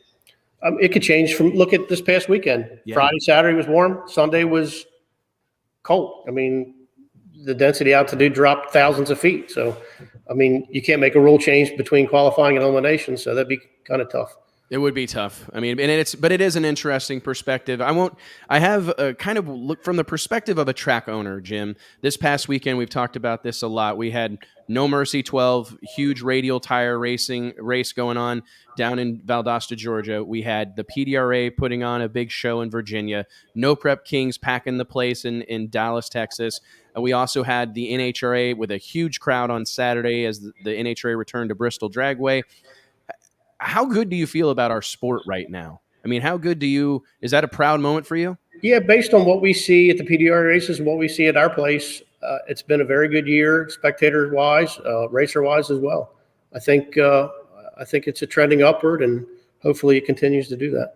What's your take on no prep racing and this type of stuff? Have you guys gotten into doing any of the Cecil County is known for being one of like the best prep tracks in the country. So it's kind of probably an awkward thing for you to even discuss. But I mean, has that type of racing kind of tickled your fancy at all? Not from a racing perspective, but just from an organizer and a promoter perspective? We've had some requests for it, but it's so difficult to unprep a racetrack after we've done what we've done for the last 20 years. So, would I do it? I probably would try it, but the opportunity hasn't really presented itself yet.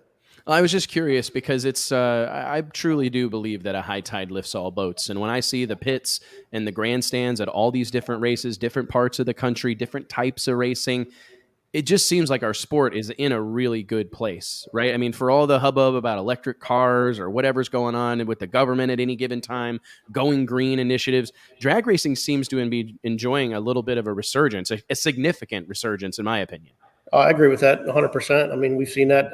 Maybe it has something to do with the COVID deal last year, but I mean, our attendance is quite a bit higher this year than it was last year. Well, it's good to hear, man. Well, Jim, thank you so much for taking the time to be on here. I just wanted to make sure that we had a chance to bring you on here, celebrate. Again, I truly think that you guys have the most dominant hot rod indoor slammer drag racing, and it doesn't look like it's going to slow down anytime soon. Can we expect you to come out, I guess, and defend your title in 22? That's the plan. That's the plan? All right. Well, hey, send a well wish to everybody. Say hi to Eric, Kathy, and everybody, and I hope to see you at the Snowbirds. We'll be there. All right, brother. Thank you very much. Thanks, guys. All right, Mike, Murder Tundra, my squad. I tell you what, I think it is time to cue the music. Let's cue the music. I'll throw the cutscene up and get ready for what I believe to be probably the most enjoyable part of this whole JT, deal. I'm pretty sure he already started. I just assume that it's already after hours. It is, right? It's pretty much already after my hours. I'm going to fix a cocktail, and ladies and gentlemen, we'll be right back as we head to the finish line on the Wes Buck Show.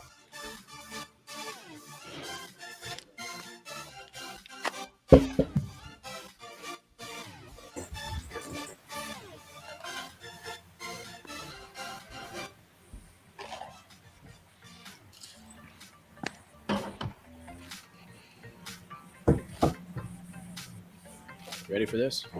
Yep. Here we go. Ready. Oh, we should have had Halsey on in the after hours. I'm sure he's got a cold Coors Light ready. I didn't realize he was a Coors Light in a guy. bar. Oh yeah, How about the music? I think the music adds to this, don't you? absolutely. Well, I think between JT and the Halsey camp, that's a major Coors Light segment right there. They keep those guys in business. Definitely sponsored by them. Yeah. Definitely. Ladies and gentlemen, welcome to Drag Illustrated After Hours. Here, I'll turn the music up for just a second so you think you're at our party at PRI. We brought in one of our... I thought about this over the weekend. I said, we need to bring a guest in for After Hours. It needs to be somebody that's got like a perspective on a lot of different stuff, not like a singular focus. Obviously, he has a singular focus as the GM at Virginia Motorsports Park and the series director at PDRA. But let's give it up for my buddy, longtime friend, and Drag Illustrated 30 Under 30 alumni, Tyler Crossnoe. What's cracking, big dog? Man, I just woke up from my nap, man. I just want to thank everybody before me for talking long. Let me catch up on a nap. JT woke me up. So You're sleeping during our show? Kick him off. Goodbye. Hey, it's after 5 here on the East Coast. Will exactly. Will Tommy and Judy let you sneak in a drink, or is that you got to go off property? Oh, there we go. Oh, there we go. There we go. Oh my goodness. Stan Waxberg says too many guests. We had a lot of guests today. I thought it went really well. We had a lot of fun. I had fun watching. I think it's tough, man. That was pretty good managing all those guests. There was so much drag racing last weekend. Robin and Justin together. You know what I mean? Golf clap. We kind of had to get everybody on. Cut us some slack, Stan. Yeah, I think, to be honest, when it's weekends like this, there's just so much to cover. And if you think about all the people we left out, I mean, because in fairness, like we could have heard from Kevin Rivenbark. We should have probably heard from John DeFlorian, right? I mean, we probably should have heard from Alexis DeJoria. Like Mike Salinas hasn't won in a year, right? We probably should have heard from Mike Salinas. And it's just... And I kind of actually really relate to Robin Roberts because I'm that guy too that wants to like get along with everybody and I want to be everybody's friend. And, Sunday night when races are ending or Saturday night when races are ending, I'm taking notes like, okay, this guy's well-spoken and verbose or this guy's funny, that type of thing. Because I want to have them all on because I want everybody to have their moment in the sun. I mean, like I'm really proud of the platform we've developed here. We get a lot of eyeballs. We get a lot. We can provide a lot of exposure to people, and I know it's important for. I mean, it's great for us selfishly, but I want guys to get the opportunity to thank their crews and talk about their backstory and let people get to know them a little bit. So I apologize that we had an action-packed show today, and we'll probably pull it back to our normal 2 or 3 guests next Wednesday. But Mike, I really think this is setting the stage for us doing 2 shows a week in 22. I think that's where it's headed. Yeah, and someone in the comments said, "Does Wes know that there's actually a Tuesday night no prep King show?" Also, I said, delete it. I tried to delete the comment. I know it's on, but it's so much. Like I can't. Here we go. Three nights. Yeah, 3 nights because I'm doing 3 nights, 3 days right now. Like Mondays is the Drag Illustrated ride along. This deal, Tuesday we got the Carusos. It's not easy, man. It's a lot of work that goes into this. It's a lot of work. We'll learn from you one day. Oh yeah. Well, hey man, Tyler, right here in front of God and everybody else. Congratulations, man. I hope you feel good about, you're very a grateful young man and you're quick to give kudos to everybody on the team and you were naming names, Kyle, John, Tommy, Judy, you were dropping names left and right and you do a great job. You're a gracious young man, but you deserve some credit, buddy. That was a great race, a fantastic event this past week. They've all been great. You've had a ton of killer ones in 2021, but that was it had to feel good to end the year on that note. It did. To end the year on the World Finals ending when it was supposed to, ending actually on time when it was supposed to, even after fighting weather on Saturday, losing a little bit of the goal that we wanted to accomplish by getting first round of some of the sportsman classes, some of the big fields done on Saturday, get ahead for Sunday. Lost some of that time. We actually would have been done around an hour earlier based off of kind of our run times on Sunday if we could have got that in on Saturday. But hats off to the team, man. I know they are still hating me from being in their ear all weekend long going, look, we're 2 minutes behind. You need to come on. And just being able to keep that process rolling through the entire event. And everybody did their jobs from my team at VMP, from the PDRA staff, everybody from the gates to the water box to top end crew, everybody in between. Just absolute one of the most perfect weekend, so to speak, even with fighting weather. Could have probably got back on the racetrack Saturday night, even after the rain came through. It was a super high headwind right down the center of the racetrack, and it dried the racetrack by itself in 30 minutes. And it's amazing, man. It was like one of those deals where, like, I think I might have made the wrong call here. I could have kept racing. But it was honestly one of those deals where guys came up and they're like, hey, man, we can all go out and get a good dinner, get a good night's rest. Some people didn't get a good night's rest, and come in on Sunday morning and be ready to race for a championship. So it was really neat. Just everybody involved. We totaled up all the car counts and all that the other day. 325 entries for the World Finals, right at the largest car count of the year, coming off of one of the largest spectator events with Drag Wars at Galat just a couple weeks before. So heck of a way to end the year for the PDRA. And with VMP, we still got another month and a half to go until Thanksgiving, and we'll rock and roll till then. Has this been your smoothest year so far? Are you asking for weather purposes or like racing purposes? Well, I mean, let's just be honest. You've had lots of weather every year, right? Oh, yeah. But as far as everybody working together, has this been probably the smoothest year from your staff? 100%. Coming off of a COVID year where everything was weird. Yeah, that was. Let's just be honest. Everything was weird last year. Coming into this year, kind of a fear of the unknown. Are people going to come to races? Are people going to sit at home and watch the live feed? What is going to happen when it comes time to open the gates?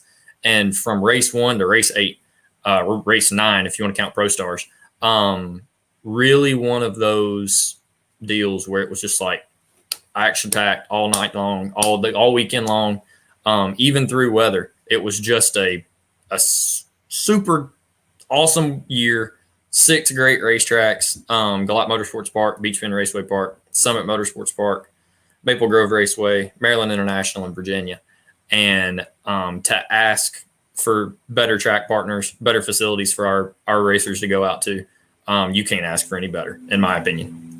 It was just one of those years where even though you got hit sometimes with weather, you just roll through the punches and keep going. And Tommy always tells me he's the world's best at it. I'll get down quick. That's probably my worst trait is I'll start looking at the weather forecast on We're Monday. all guilty of that a little Oh bit. Yeah, Monday morning. Everybody hey, bro, on the screen right now, I think. Yeah, like, sure. Hey bro, what do you think? I'm like, I don't know. He's like, hey man, it's gonna change 14 times by the time you go to bed tonight. Leave it alone. Go to the race. Go get it done. And we always say it's better for it to look bad in the week. It's true. Early in the week. It's cleared up. If it looks awesome early in the week, you've got maybe that sounds like a JR Gray stat, right? Like, oh yeah, that stat he threw at us about after he's already beaten Ricky one time. Now the odds are against him. That kind of blew my mind. But did you guys move the World Finals up on the calendar a little bit this year to try to get away from some of that crazy weather as you get into late October, early November?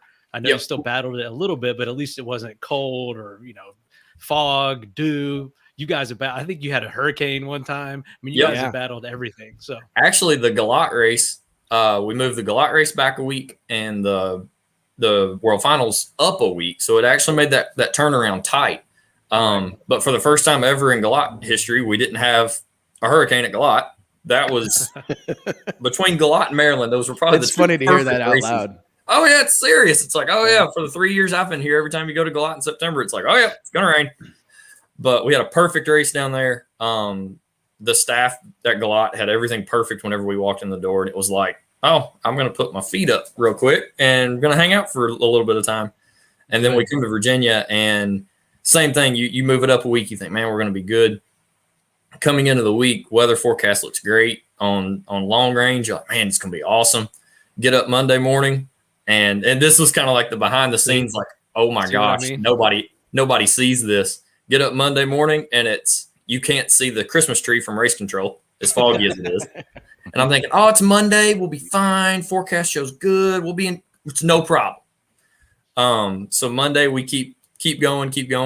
And get a phone call from a machine shop that was doing some work for us, and they actually exploded the axle for the rotator on Monday morning. And we're like, uh-oh, that's like the most important piece of equipment we need. Start making phone calls, trying to find out if we can find anything. And nobody around us has got a spare. Oh, boy, what do we do? Randy Lee, who works for us, is a machinist and robotics programmer and all that, had the idea of calling a metal shop in North Carolina, had steel in stock. He drove 4 hours to North Carolina, grabbed it, came back. We cut it, tapped it, all that stuff, threw it in. At the same time, Larry Crisp and Vandermeer is overnighting me one from there, just for the fact of, hey, look, we know it's one not out here. We know you're going to need one. That's not going to get you through. And the one that we went and got in North Carolina on Tuesday got us through Wednesday and Thursday. Thursday night, we went to change tires and it twisted itself in the bearings. So we had to cut it out, put the new one in. All while on Wednesday, our backup tractor and one of our other pieces of equipment had a sensor failure and lost it for the entire weekend. So all do this you ever because this sounds crazy. Oh, You know what I mean? yeah. Like, people, I look at this sometimes and I think if we told these stories to anyone else, they would be like, y'all need to stop. y'all dumb. Y'all need to stop doing what you're doing. I quit 3 times this week. Just letting you know. Or last week. Just letting you know. Yeah, And, it's over. Give up. it was like, flag on the play. It's just not going to work. And when I see these racers on the side of the road broken down, looking for someone to pick up their truck, or like, hey man, if you've got a flatbed, we'll just unload the car, and we just want to get it to the track. And I'm like, how about just go home? Like, just like screw it. It's not going to work, guys. And I find it very impressive. I really, really do. The dedication level that exists at every level of drag racing, it's pretty impressive. I'm curious, being the ultimate, I mean, you just spent, 20 minutes telling us about how hard you had to work on the tire, the rotator.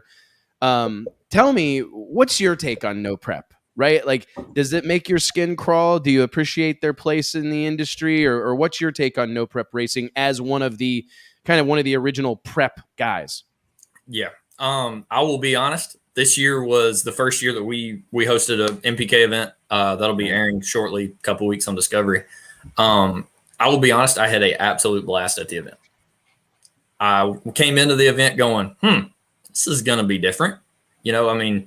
Normal process for us is, hey, go out, we're going to scrape the racetrack.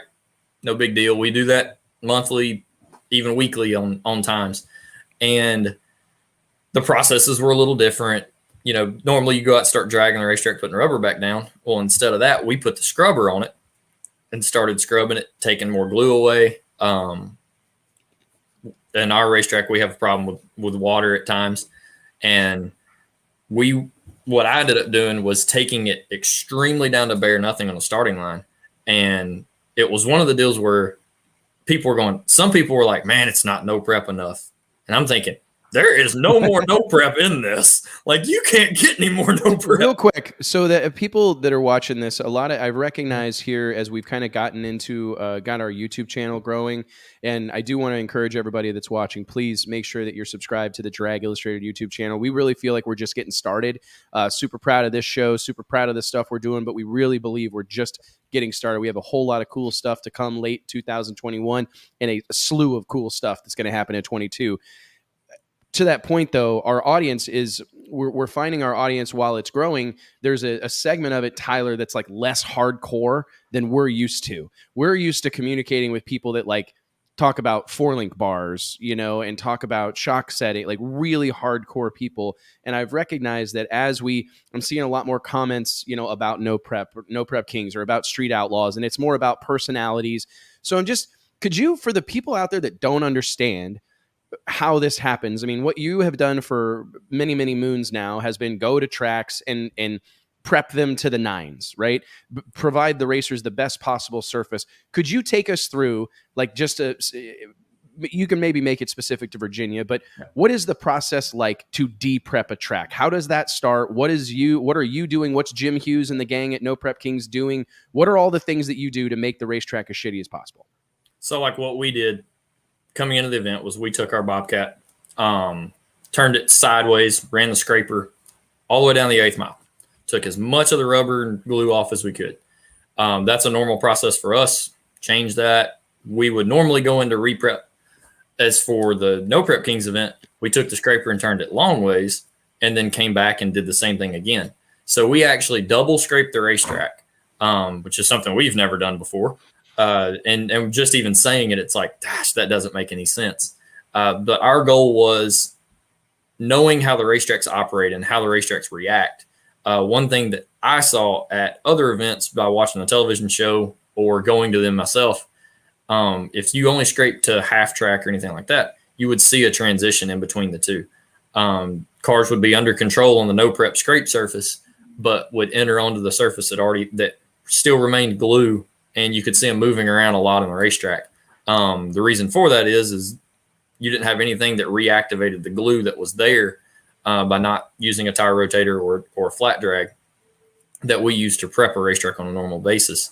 And our game plan going in was to scrape the entire 8th mile. By doing so, the tire on the race car, so to speak, doesn't see a difference. When it's going around and powering down the racetrack, it did not ever see a difference in the fact of there's glue here, and then all of a sudden there's none, and then there's some more glue, and then there's none.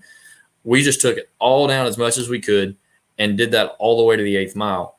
And then coming behind the scrape, we broomed everything off, tried to clean it up as best as we could, and then used our scrubber, which had a soap solution, has brushes on the bottom and a squeegee on the back, and came out and washed the surface. By doing that, it took the stick that was still there from the traction compound, took that away, and really was as true of a no prep surface as I could give them. But I will say from a racetrack standpoint, it is very difficult to turn a racetrack that's raced on as much as ours is. And I'll be honest, I mean, you can see our calendar behind me. We're on the racetrack probably 150 to 200 days a year with private testing and events on the weekends, if not more than that on a real heavy year, which we've had this season. So it's very difficult to take all of the glue away. You go out and scrape it, and even the bare concrete still remains sticky just because of how much that it happens through the year. So we did as best as we could to get it off. We had a very smooth event. You'll see that on Discovery coming up soon. Had one little hiccup late in the event, but the racing was absolutely stellar. The fans, and Wes, I was on when you were talking to Justin and Robin earlier. You hit the nail on the head with the Murder Nova thing. When Sean came on the racetrack, or Ryan, or any of the OG true guys that started the program, it was a different level. These fans went to a completely different level. They love their person. And Tommy and I have that conversation a lot about that kind of race. It's just like an NHRA national event. Everybody that pulls in the door and comes through the gate has their guy or girl. Every one of them, whether it's Lizzie Musey, Brittany Force, Kai Kelly, Sean Ellington, whoever it is, you've got your person, and they will ride or die with that person till the end of time. And you see that in a No Prep Kings atmosphere. I've been to just thousands of events, and to sit back and watch two cars go down the racetrack and the crowd explode. I mean, flat out explode when the wind light came on. Don't know what they ran, don't know what their reaction times were, don't know how fast they were. They just know that their favorite got there first and turned on the wind light. And it was just as loud at the drag strip as it was at a high school football stadium or a college football stadium when 7 points go up on the board. And that is just a different level atmosphere, and I think it is wonderful for the sport. Killer analogy. Yes. Killer, because that's exactly what I experienced at the Motorplex this past weekend.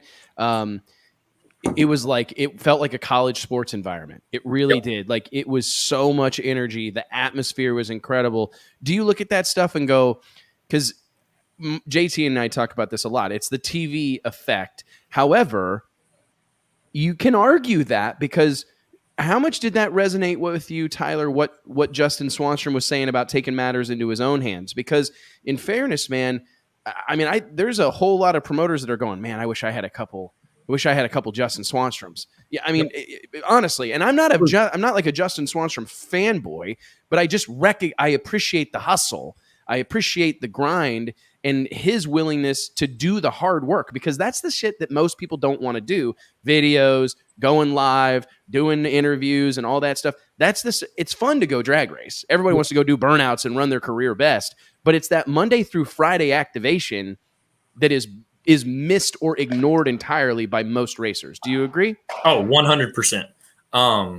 Tommy and I have the same conversation all the time about, everybody always asks, what's the next step for PDRA? How do you get to that 5,000, 6,000, 7,000 spectator day where you pack the house? Because, man, y'all got excellent action, but what's the deal? And I'm going to be honest, it's the racers in the parking lot, baby. You got to go out and promote yourself. But when you promote yourself, all you're doing is building your brand and tying it to the PDRA. When you tie it to the PDRA, people want to come watch you. We say this all the time. And Jay Cox was wonderful about it for a couple of years. I guess I'm just going to have to go piss him off so that way he can get back and start being the villain again.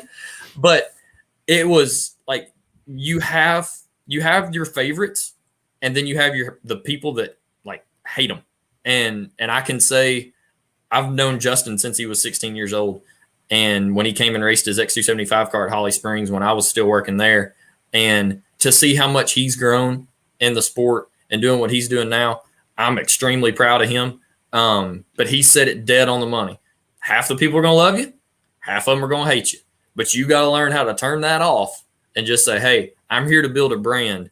And it's funny because we have people all the time that say, hey, I want this certain parking spot so I can be on the end so I can sell my T-shirts. It doesn't matter where you park. Just like it doesn't matter where you park if you're going to win for the weekend. That parking spot didn't win you anything. Working hard, promoting your brand, people will hunt you down if you've done your job. And how do we instill that in racers? Because just so you know, and for all the people that want to pile on PDRA, NHRA's got the same problem, friends. It's NHRA. It's everywhere. One of us. I mean, because I got to be honest, and I was going to say this, and I don't want to be redundant, but I think and I want to say it to you in front of the world here, but there's 4 major drag races going on this weekend. Mm-hmm. And if I rate them, and this is going to piss some people off, but if I rank them in terms of competition, if I rank them in terms of competition, PDRA number 1, no question. And I think second is probably MPK. I agree. Third is NHRA Enforce No Mercy, and that's tough. But I bring it up for a reason, because I feel all the radial tire world was greatly benefited from guys that were taking matters into their own hands. Keith Berry, superstar, live all the time, posting all the time, stirring shit up all the time, showing up to the Drag Illustrated party in a limo, doing all these things to build this persona, right? This guy was buying full page ads in Drag Illustrated magazine just to promote himself. Yeah, I mean, literally pictures of, right? Hey, JT, I wanted to make it look like a 80s rap album. I'm like, okay, and I'm whatever. Perfect. Whatever. Stevie Fast Jackson, same thing. A self-promoter extraordinaire. And you can see he gets in the mode, and you'll see Stevie doing videos. And he's been pretty consistent here lately. But that whole scene, I think, benefited great from the fact that a slew of those guys were self-promoters. 100%. And I think I look at NHRA right now, there's not a lot of the guys that race NHRA are not full-time racers. They're not Justin Swanstrom. And it's tough because how do we fix that? Because it's almost like, I don't know how to say it. Let me try to come up with another example. Van Abernathy that works for us, works with Drag Illustrated, works with us at Drag Illustrated. Van has been traveling the highways and byways of America for 10 plus years, selling subscriptions to Drag Illustrated magazine and earning himself a good living doing so, right? Does an excellent job of that, by the way. Does an incredible job of it. I've had about not joking, at least a half dozen people try to do what Van does. None of them have succeeded at it. None. And the difference is Van has to succeed at it. He has to, because it's his full-time job. It's not something he's doing after hours and on the weekends. He has to, right? And I think that's what I see in Justin Swanstrom. This has to work. Has to work. No fallback plan, no other deal to take on, doesn't have a degree in bioengineering or something where he can go get some good paying job. Justin has to make this work. And I think, how do we create that for more NHRA guys? Because there's so many of the NHRA pro level teams, they race. I mean, they're racing as a hobby. They've got big businesses. They got deep pockets. They don't got to do this. They don't care if anybody's watching or not. Yeah. Right. How do we generate more people and put them in that situation? You know what I'm saying? That's the hardest part. They got to do it for themselves. Yeah. And I will be honest, for me, when I went out on my own when I was 21 years old, it was like, you know what? There's no fallback. If this fails, you got to go find a real job. And like, not saying what I did wasn't a real job, and not saying what I'd have now is not a real job, but working in motorsports is a different world. I'm not saying you don't have off time or you can't take your own time or whatever, but it's a 24/7, 365 day a year job. When you think, oh man, it's Christmas morning. Well, yeah, it's Christmas morning, but hey, you got to text Wes at Drag Illustrated and tell him Merry Christmas because all the stuff he does for you. And you got to tell all your sponsors and all your crew members and and you got to thank all your people. Well, then, oh dang, it's time to eat dinner. It is a full-time job. Yep. And if you treat it as a full-time job and you go in all out, you can make this happen. Like, and not to beat my own chest or anything like that, but I feel like I'm kind of the poster child for it of 8 years or 12 years of doing it, of the fact of there was no fallback. That's the greatest motivator of all time. I agree. I think it really is. Not having a second option or not having something else that's going to fix everything. Yep. It is genuinely, I think it's the ultimate difference maker. It's the ultimate motivator. I mean, I think that's why we see guys like Clay Millican. He's a full-time drag racer. 100%. Like he's got a YouTube channel and he's posting content all the time and he's engaged with the fans. Yep. And I just think that his success is directly tied to that. Justin's success is directly tied to that. And I don't know. Your success. Look, I mean, same thing. Drag Illustrated. No fallback there. Jump in with both feet and let's go. And look, this is what we do. Yeah, I mean, this is what we do. And it's and I've said that to people many times, and this is like a little bit awkward to say out loud, but I get like frustrated. I go to the racetrack and take pictures with people, sign autographs, and it's like I don't even race a car.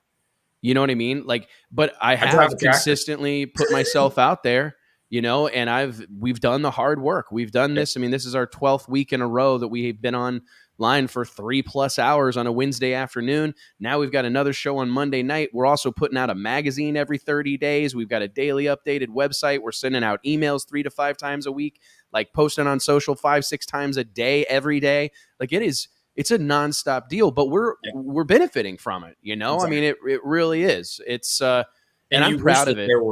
You really wish there were more people that would jump, and it's the hardest thing to do. 100%. I had something going on in my life, and it was time for me to make a jump. That allowed me to make that happen. That was awesome. But there's a lot of times that people get comfortable in their normal life. They get comfortable in the jobs that they're in.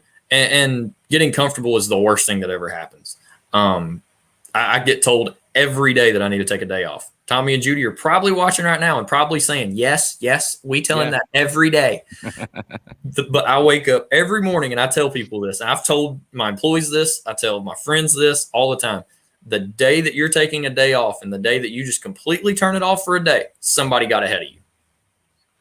Somebody got ahead. There's some truth there, man. I mean, I do think you will find there will be a day when you go, you know what, it's worth it. It's worth it. And they're not going to gain. I had a dear friend of mine one time say, he's like, hey dude, if you like turn your phone off, what's the worst that could happen? Yeah. And you know what I mean? Battery gets the charge up. You know what I mean? And he's like, seriously, like, and he pressed me on it because I was much the same way, where it's like, hey man, I ain't slowing down. I ain't taking a day off. I ain't quitting. We're doing this 24/7, 365. And he's like, man, what's the worst that could happen? So you'll get that. You get a couple kids under your belt a little bit further along. I'm getting my balls busted per usual. Stan Waxberg here in the comments. I thought this was After Hours was multiple topics. Let's take some questions from the audience here. We got a great crowd. Thank you guys so much. We've had an incredible show today. Tons of people watching along. I can't thank you guys enough. If you have some stuff that you would like us to talk about, Stan, anybody else, if you have a couple of topics or anything you want us to touch on, please, by all means, throw it out there. You got a question? Oh, this ought to be good. I have something. Please. Pro Nitrous and Pro Booster are staying separate, sir. I had a feeling. And I mean, listen, I get it. I look at it through the lens, and this is where I really like.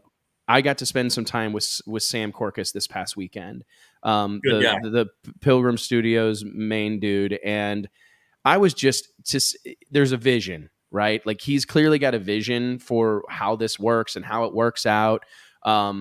for me personally, that's what I see when I look at Pro Boost and Pro Nitrous is I see a cast of characters. 100%. And it's like, and it's tough because I feel like I'm having to create 2 separate movies when the movie I could make together would be really badass. You know what I'm saying? And listen, no, I get it. And I can make an argument either way, totally. Because, I mean, I would be very scared to see nitrous cars go away. I think that there would be a strong possibility that could happen. I mean, I do see I think an argument to that can be made. Like, look at what Ricky Smith's doing right now in NHRA. I think you can argue the other way. 100%. Man. And that was kind of our, like on the PDRA side, that was the joy of doing the Pro Stars event.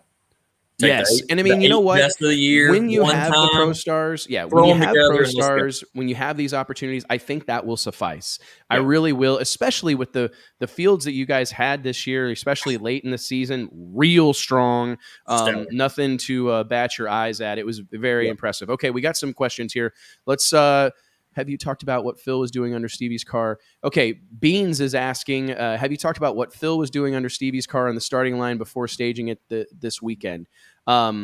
Actually, no, and I haven't seen this. Maybe we need to find a clip. I haven't seen it. Beans, if you have a clip on YouTube, post it in the comments and we'll watch it right now and talk about it. Post it in the comments. Can he post the link? Maybe a link. He can post the link is what I'm saying. Yeah. If you have a link, Beans, we'd love to see it. I haven't seen that. I don't know what they would have been looking for under the car. I actually hate that personally. This is a little bit of a Wes, like what really grinds my gears. I got to tell you, like, I haven't raced a lot. Obviously I haven't raced at all at like a super high level or whatever, but I'm going to tell you, there's no worse feeling than a bunch of people looking under your car. Like you're trying to roll in and like light the top bulb and you got 7,000 people looking under the car. You can't help but wonder what they're looking at or what they're looking for. Like, I think it's fine if the starter, Kyle Lang, glances under either car or whatever. He's looking for a leak. He's looking for something. Thank God for that. There's been a lot of race cars saved by a very attentive starter. No doubt about it. However, the excessive looking under cars constantly, all you're doing is getting your guy to cut a 140 light. Like, he's going to be later red, one of the two. He's going to be later red. And it's not his fault. And it's not, man, because this stuff, he probably paid for it, right? So if he's wondering, like, is this thing leaking oil? Like, is the belt off the oil pump? Like, you're wondering, all those things are now entering your mind. So I get completely spun out. Like, sometimes I'm at an NHRA race and it's like, this is high level racing. And there's like all these people like diving on the ground, looking on the car. It's like, stop that. Do you want him to win? You know what I mean? Because you're not contributing to the success of it in this moment.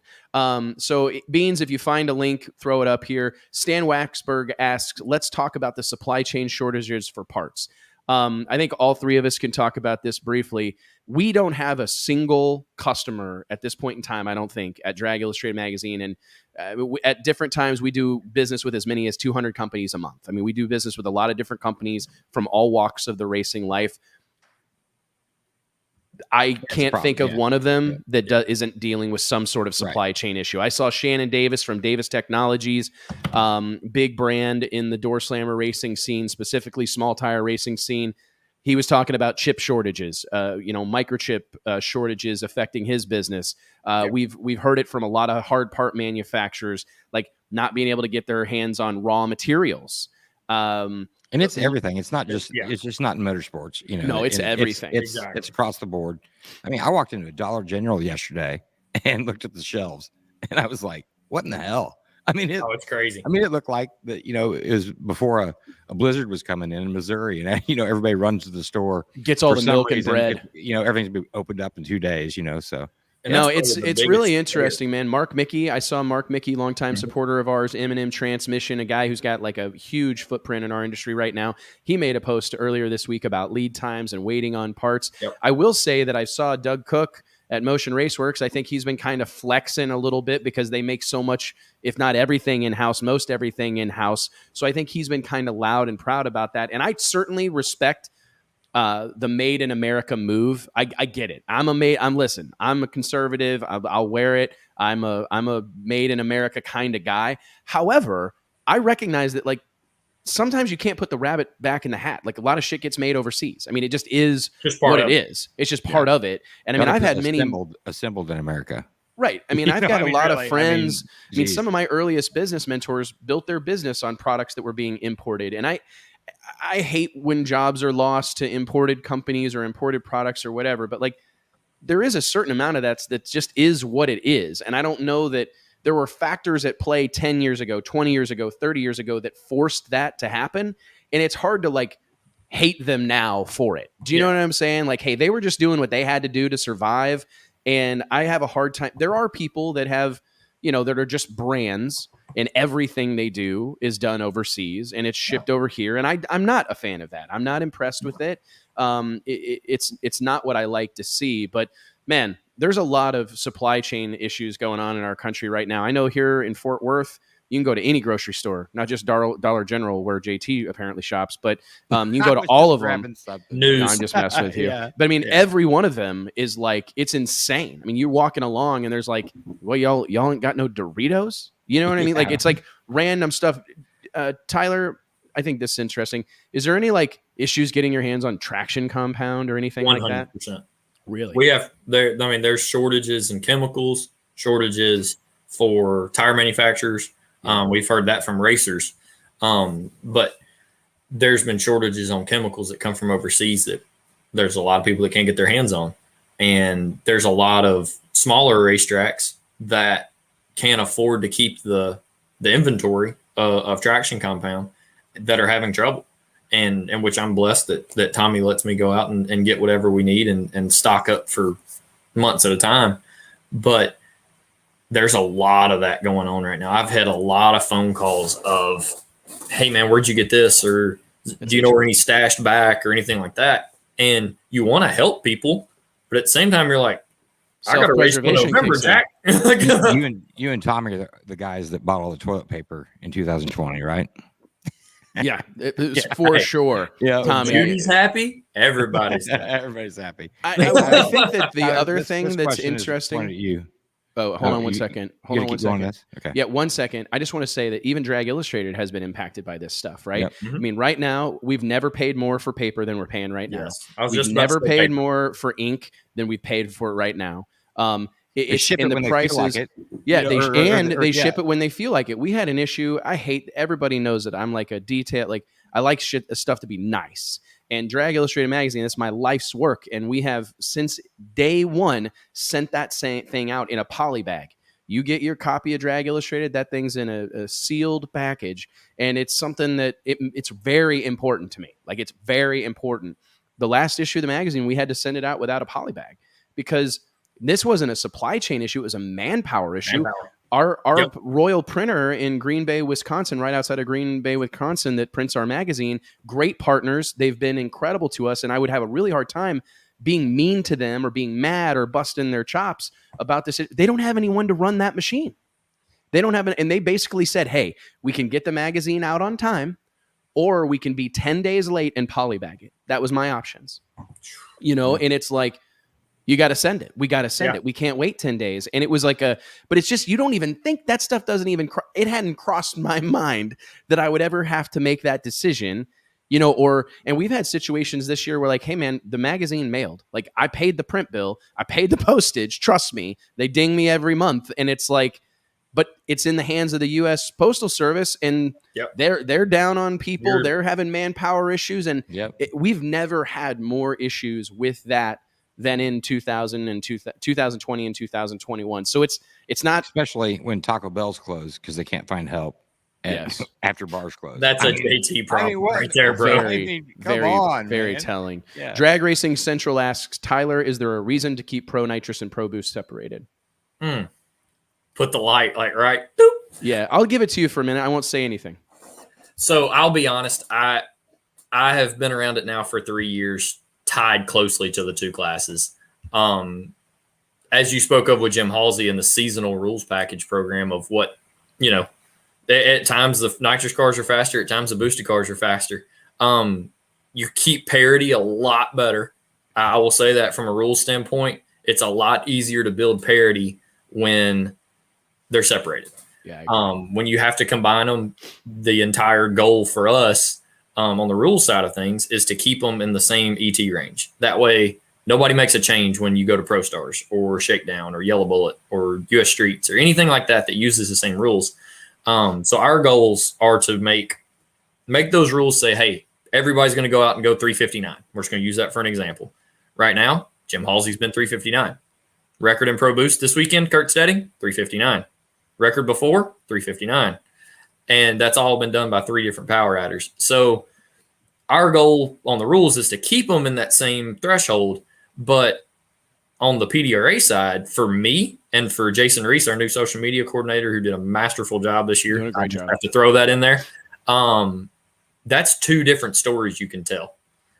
On the same side of that, at the World Finals, we had 15 or 16 Pro Nitrous cars and 17 Pro Boost cars. You combine that, I don't think you have 33 Pro Mods show up. So I think your car count drops. I think your storylines drop, and your show time of a pro show is shortened. It affects the entire program. Then you're looking for another class to either build from scratch or adopt from something else that fills that void, fills that time for a fan to come out and watch a pro show. So for us, I feel like that it's the best fit for the series. For an NHRA, it's not the top fuel and funny car. Right. So NHRA is top fuel and funny car. PDRA is Pro Boost and Pro Nitrous. I'm giving it to you, man. I mean, I think as long as there's a place where it happens frequently, like the Pro Stars event, Shakedown, Snowbirds, well, as long as there's a place for it, I'm okay with it. And if it preserves the longevity of nitrous drag racing, I'm all for it. We can debate this further, but I want to keep going through these questions. One of your own, Tyler, Kyle Lang. All 3 of us answer this one, and we'll do it rapidly. Best event of 2021. If you want to say a PDRA race, you certainly can, Tyler. JT, let's start with you, though. I'm going to put you on the spot. We've been watching a lot of drag racing. You watched a ton of drag racing this weekend. What do you think's been the best event of 2021? Well, of course, I'm going to say the World Series our race. Yeah, they're one of bonus. Yeah, I mean, my gosh, but I was there, and it was great. But man, I don't know. There's been so many good ones. Jeez, there really has been a lot of good drag races. Like we follow so many different types of drag racing that it's really hard to pinpoint one. Pick one. Yeah, I mean, I love what's going on in pro stock right now in the NHRA. There's a lot of things in the NHRA I love. I like to see Lyle coming in this year. Oh man, that was freaking awesome. And then Alex Laughlin going and going top fuel racing. Yeah, top fuel racing. I mean, there were so many great moments across all different types of racing and different sanctions that it's really hard to pick one, I think. It is tough. Tyler, I'm going to put you on the spot since JT chickened out. What do you think was the best event of 2021? I'm just messing with you. So I'm going to do 2.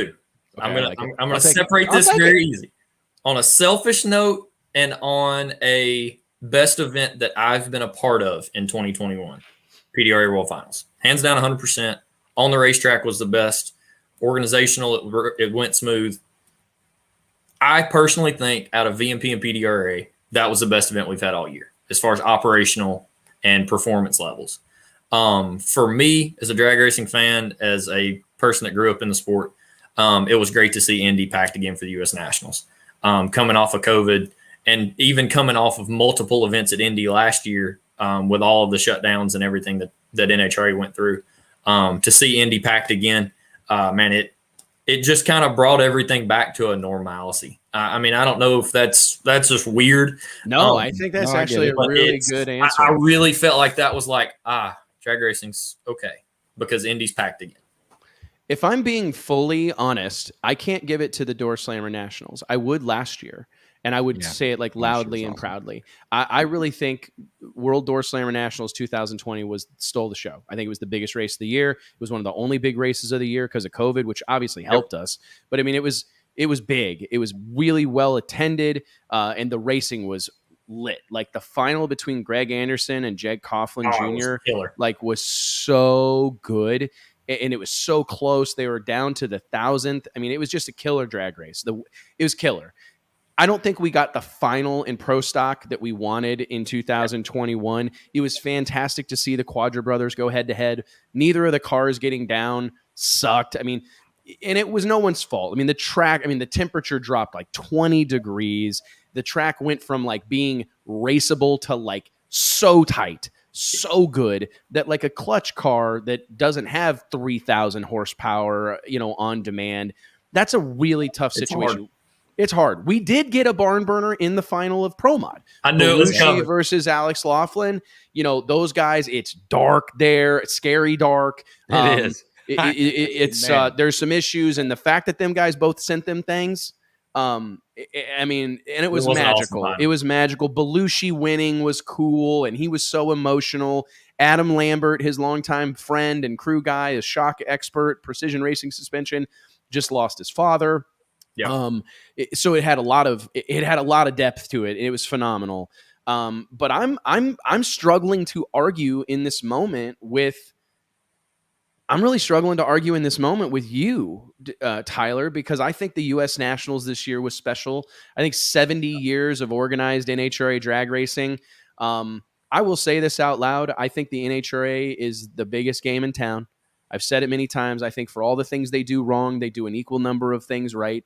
I will say right here publicly that I feel the success and longevity of the NHRA is not due to the NHRA.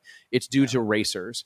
And I mean that because, and that's something that everybody talks about, the oval, right? That NHRA oval is very powerful. It's a very influential thing. It's a status symbol in our industry. But I believe the success of the NHRA is not due to any one person that ever wore that oval. And I mean, any one person. It is 100% based on or rooted in the unique passion.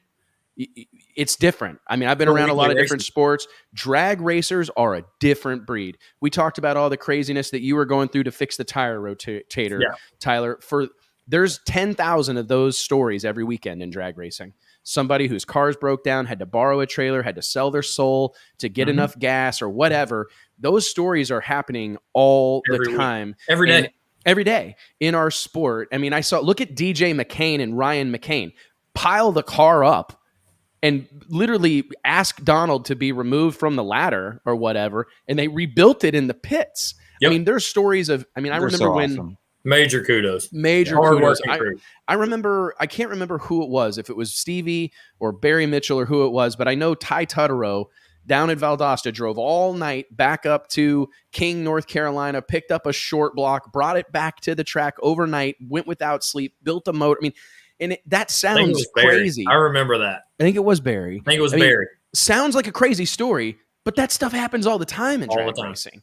And it's because of that level of commitment and that level of passion and enthusiasm that this group of people has. That's why the NHRA has been around for 70 years. Not because somebody's real smart at the NHRA or they do a really good job. It's because of this group of people. Yeah. But I will say that 70 years strong. I mean, they lean on that. It's you've said it a million times. These racers, they want to go over there. They just want to be in the staging lanes, next to John Force or and whatnot. And it's that they've had it for so long. It's not going away. But it's nothing that they're like. To me, it doesn't seem like they're out doing anything, special, like you guys are, Tyler. Yeah. You know what I mean? Well, and even on the NHRA side, just for that, like I just pulled up our points from our VMP point series from our Super Pro series. We're a part of the NHRA deal. We're a D1 track. We could send a team to bracket finals and all that. Just this year, we had 330 individual racers run Super Pro. That's not counting pro. That's not juniors. That's not pro ET. It's just Super Pro. We had over 330 racers. So that's what the NHRA is built on, in my opinion. It's every one of these racers that are going out on a weekly basis, busting on their cars, whether it's Super Pro, Mod, Top, everybody's got a name for everything. But sportsmen, it's even down to the sportsman quarter mile streetcar daily driver classes, the kids and the juniors, all that. Man, that's what the NHRA is built off on, in my opinion. And agreed. The professional level is just the professional level of it. It's so much more behind that. Agreed. Okay, next question. And I think I answered it. I do think the NHRA U.S. Nationals this year was special, echoing Tyler's sentiment. The PDRA World Finals special. I got to tell you, I haven't been to a lot of these No Prep Kings races, but I got to tell you, you know what? Event of I gotta alter my answer. Son of a bitch. Texas Stampede of Speed.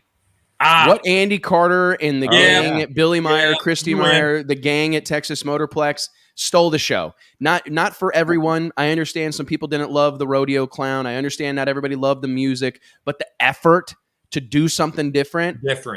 It was not lost on the me. same box. I'm going to say it right here and now. FOMO. You were. That. Yeah. Dude, I had friends from Europe texting me saying like, dude, you've got me wanting to be there so bad. That Texas Stampede of Speed, the Texas NHRA Fall Nationals event of the year. I'm giving it to them from Monday to Sunday. Incredible week. Next question was, this was a great one. Stan, another one from Stan, Richard Maskin. We'll touch on this briefly. Yeah. I had no idea that Richard Maskin was in a situation to lose his life. I didn't know he was sick. I still don't know all the details surrounding this, so I will not, I'll refrain from talking about that. All I know is that we lost a legend and an icon of our sport. I wrote about this on social media earlier in the week, but Dick Maskin and Dart Machinery were good to us at Drag Illustrated and me personally for no reason. They were nice to me when they had no reason to be nice to me. They opened their doors to me when there was no reason to open their doors to me. I learned a lot of lessons from Dick. Richard Maskin would hold my feet to the fire. Like if we published something that he didn't agree with, he would call me. He was such an ally of ours. And it was just it was an incredible experience. I would never forget looking at my phone, and I still have pinch me moments day in and day out. Tyler, I'm sure you can relate to this. I look at my phone and Mike Hill's calling me, or Shannon Jenkins is calling me, and it's like, what is going on? And it's the craziest thing. And I had that feeling when Richard Maskin would call me. My heart goes out to his family and friends. He impacted a lot of people. I'm sure there's a lot of upset folks, a lot of broken hearts. A guy that supported the sport of drag racing endlessly. Again, an innovator, an icon, gone far too soon. And this, I don't mean to like quote Ricky Bobby while talking about, the loss of a legend, but like, I don't expect people to die at 74. And that's not okay. I hate it. It's heartbreaking. I feel it's a legend gone too soon. And I appreciate you bringing it up, Stan. Otherwise we wouldn't have, we may not have gotten to it. Next question. What happens when the OG 405 guys get tired of NPK and quit going? By that time, I think you have new blood. I think you'll have new blood. That's my answer. I think they've got new stars. They are. Lizzie ain't going anywhere. Justin Swanstrom's not going anywhere. That's what they're doing right, though, that the NHRA doesn't do. A million%. Yep. 1,000,000%. And I'm just as at fault. Like you find a guy and you find a horse that's out front and that everybody's like either behind or not. You're like, that's the ticket seller right now. Go after that guy. And you forget you need a number 2, number 3, number 4, number 5. And Sam and MPK has not. JT, what do I say about sales? What do I say about the sales business? You got to keep your pipeline full. Well, yeah, that's all sales jobs, and that's all. It is. If you're in sales, and it's just like stars. You got to keep your pipeline full. Like you may got John Force right now, but like it's a matter of time. And I tell our guys at the magazine, and as we sell relationships for this show and whatnot, they're going to go away. No matter how good of a job you do for them. This was a big storyline a few years ago. Bud Light, who had been like married to NHL, to hockey, for like 20 or 30 years, just one day stopped. And they said, you know what? We think we've sold all the beer we're going to sell to hockey fans. We need to go somewhere else. 30-year relationship, incredible thing on both ends. It ended one day. And if you're not ready, if you don't have someone on deck or a company on deck, you're playing with fire. And I think that's what I saw from Sam Corcus and the team at Pilgrim Studios. And it's not just him, it's his whole group. Yes. They recognize, I was meaning to talk about this more. I was so taken about his personal involvement in what's going on. He was down on the starting line from the chip draw till the final round. I watched him tell Justin Swanstrom, hey, go over there and shake those kids' hands. I watched him tell Doc, hey, go over there and talk to those guys. Go over there and talk to those fans. Go talk to your fans. I saw him say it to Monza. I saw him say it to Murder Nova. I saw him tell Daddy Dave to get on the PA. Hey, pick that microphone up and start talking to these people. Give them, I was so proud. I don't even know the guy. You know what I mean? I'm just getting to know him. But I was just like, that's what's required. That kind of involvement is required. He was up there choreographing it start to finish. And I was just, that's how that deal is going to be strong for a long time to come. because they're building new stars. They're doing all the right things.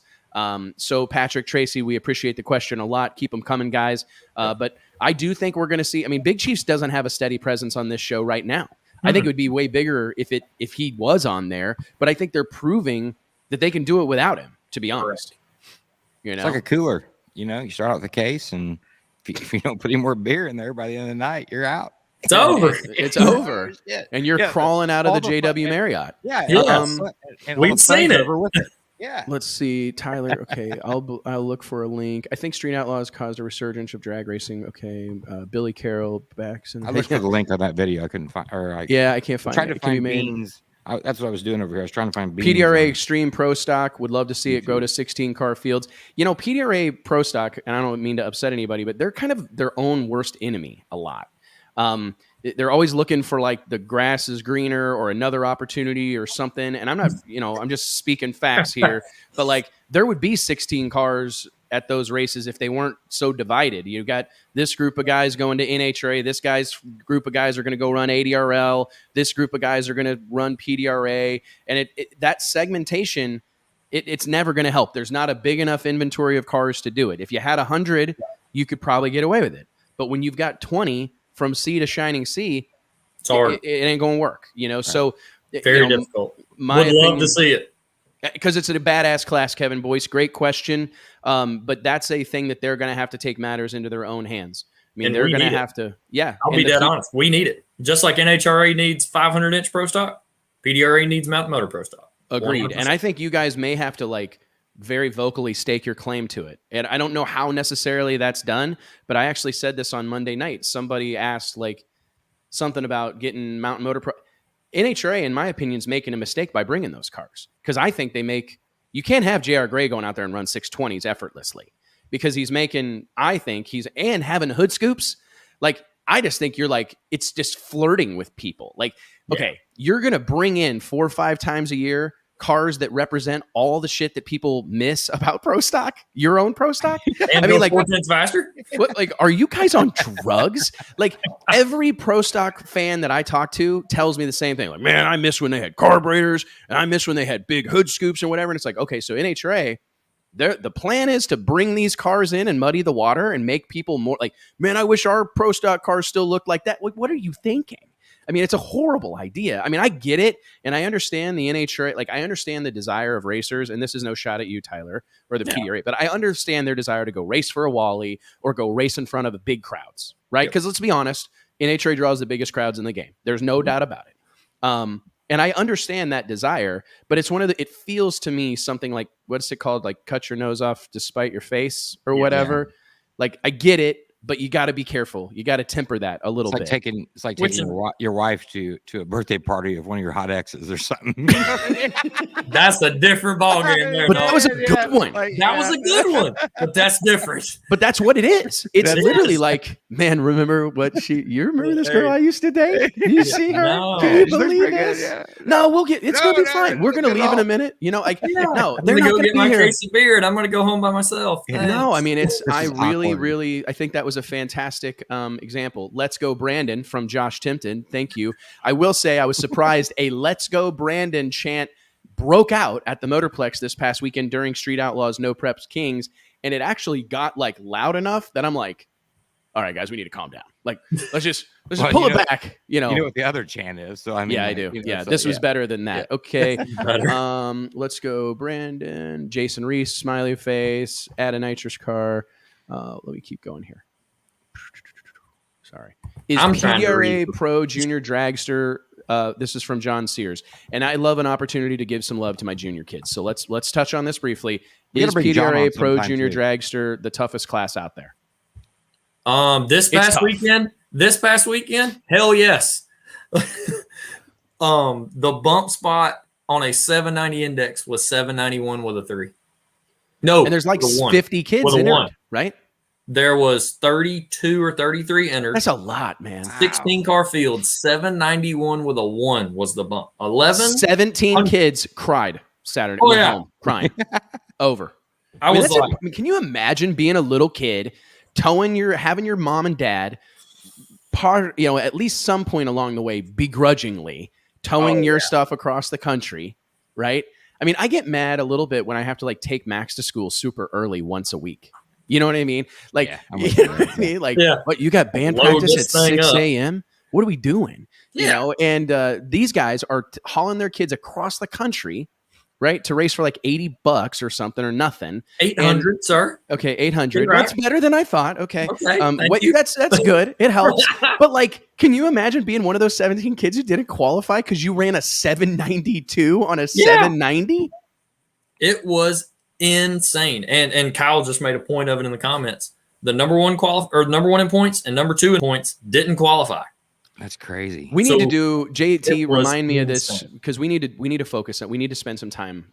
We need to do something for those kids. Like, we got to come up with something. We need to sit around and have some drinks or something because that really is incredible to see it. Okay, man. I mean, no, not we sit around and have a couple cocktails and come up with what we're going to do for these kids. Oh, okay. After hours was going to get real for a second. I was saying like, let's find a way that we can celebrate, do something special. Yeah, we got to do something special for these guys. So these are kids. For those that don't know, these are kids that are ages of 13 to 17. We have another class that's called Top Junior Dragster that are kids from 8 to 12 years old. The bump in that class, they qualify by reaction time. The bump in that category, a 42. Let me tell you something. If I had to get in one of those things at 29 years old, well, your little ass could fit in one. I could get in one. The length problem would be a issue. But thick. Me and JT are thick. We couldn't get in one. Skinny ass right here, slide right in one. Yeah. But I bet you money in 3 hits, I could not be better than 42.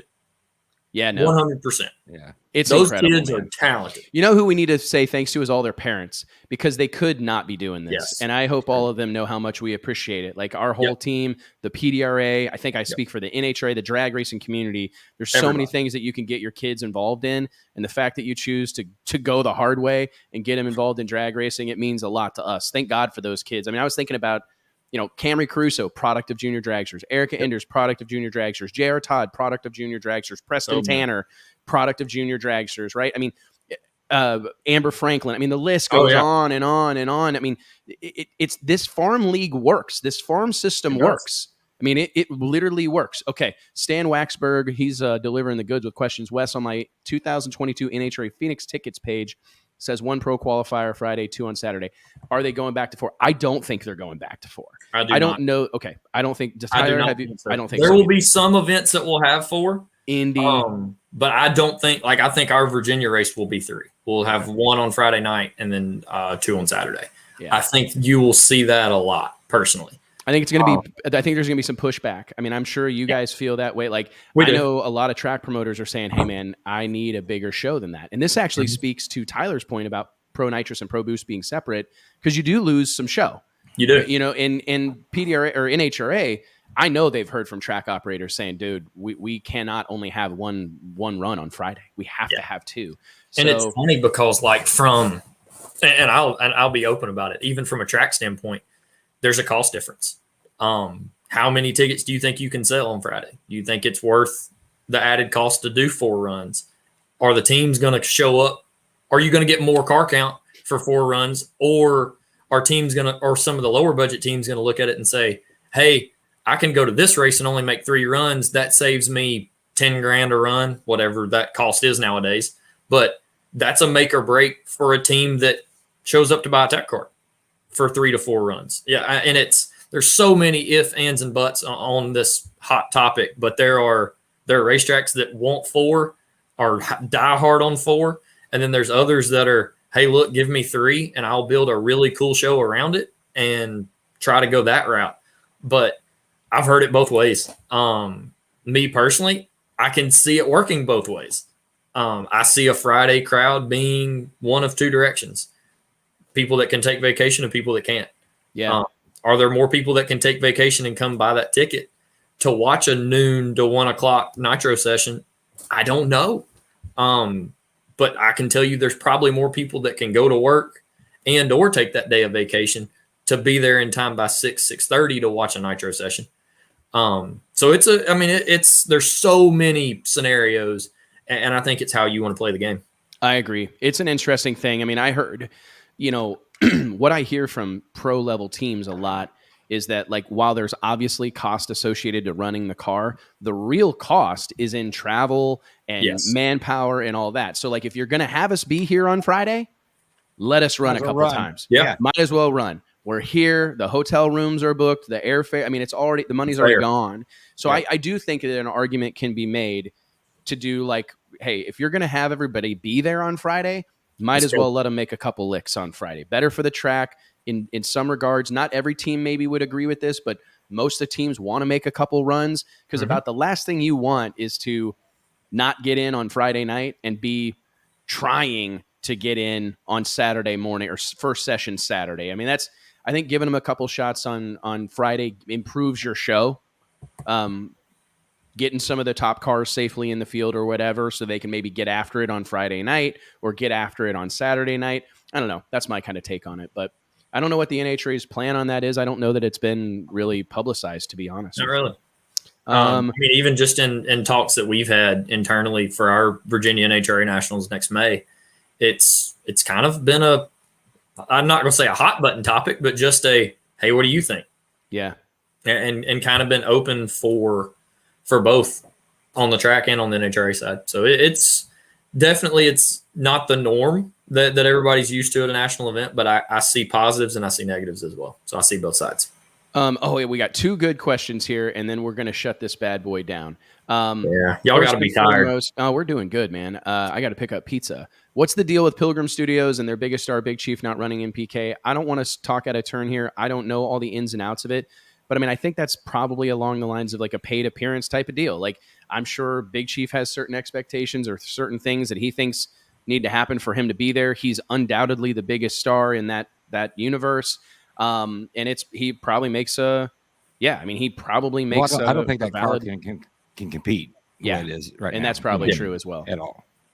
Dude, it's fast. They're going. I'm talking about faster. How fast those cars are. It's impressive. Yeah, it's highly impressive. I don't think that car can compete on that scale right now. Well, and he'd have to build a car, which he could. He could go build a car. And he's been known for years to be public about it and say, "Hey, the track deal's not his ball of wax," and if that's because of the car that he built or whatever that is, but he's been vocal about saying, "Hey, he's more of a street guy." And let's be honest, for the ratings, Sam's probably loving this. Hey, you've got a crowd that follows the No Prep Kings and they follow that guy. But, oh, man, Big Chief's back on for the street show. I got to tune in.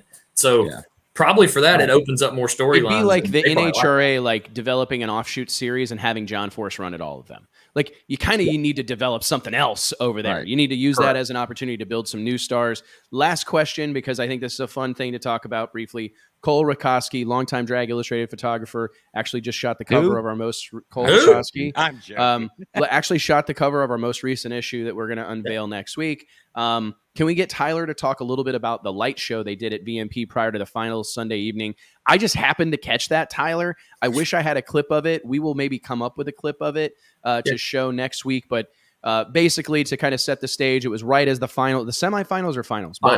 Finals, right as the finals were running at Virginia Motorsports Park. Cars are under the tower. The music turns on, and I'm some sort of programming control device that you guys have. You can explain. Yeah. JT, I don't know if you saw this, but the lights were going on and off to the beat. It was sick. I've never seen it at a drag race before. Tyler, tell us more. So this is the same technology that you see at a college football stadium. It's from Musco Sports Lighting. We are the only drag strip on the planet, to my knowledge, that feature LED lights. The joy of LED, turn it off, turn it on. Comes right back on. There's no metal halide, no delay, no anything. So what Musco has done with some of their football stadiums is, hey, somebody goes in, scores a touchdown. Wouldn't it be cool to do something with the lights? Make them change colors, make them do a rotation, do a marquee, whatever that is. So Tommy, of course, being the track owner he is, I mean, the guy never says no. I've yet to make him say no, which it scares me some days. But when he put in the lighting series on the drag strip in 2018, they told him, hey, look, we're working on a program. Maybe something that's interesting to you. Well, flash forward to 2021. We just finished the pit lights. So all of the pits are now LED as well here at the racetrack. And when they were here doing that, they said, hey, look, we've got this entertainment package. Let's install it and see how it goes. Cool, whatever. We're down to party. Let's hey, let's try it. And so they asked for 3 songs.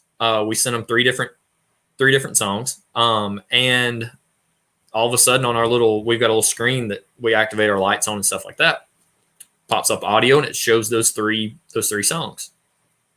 Let's press it. Boop.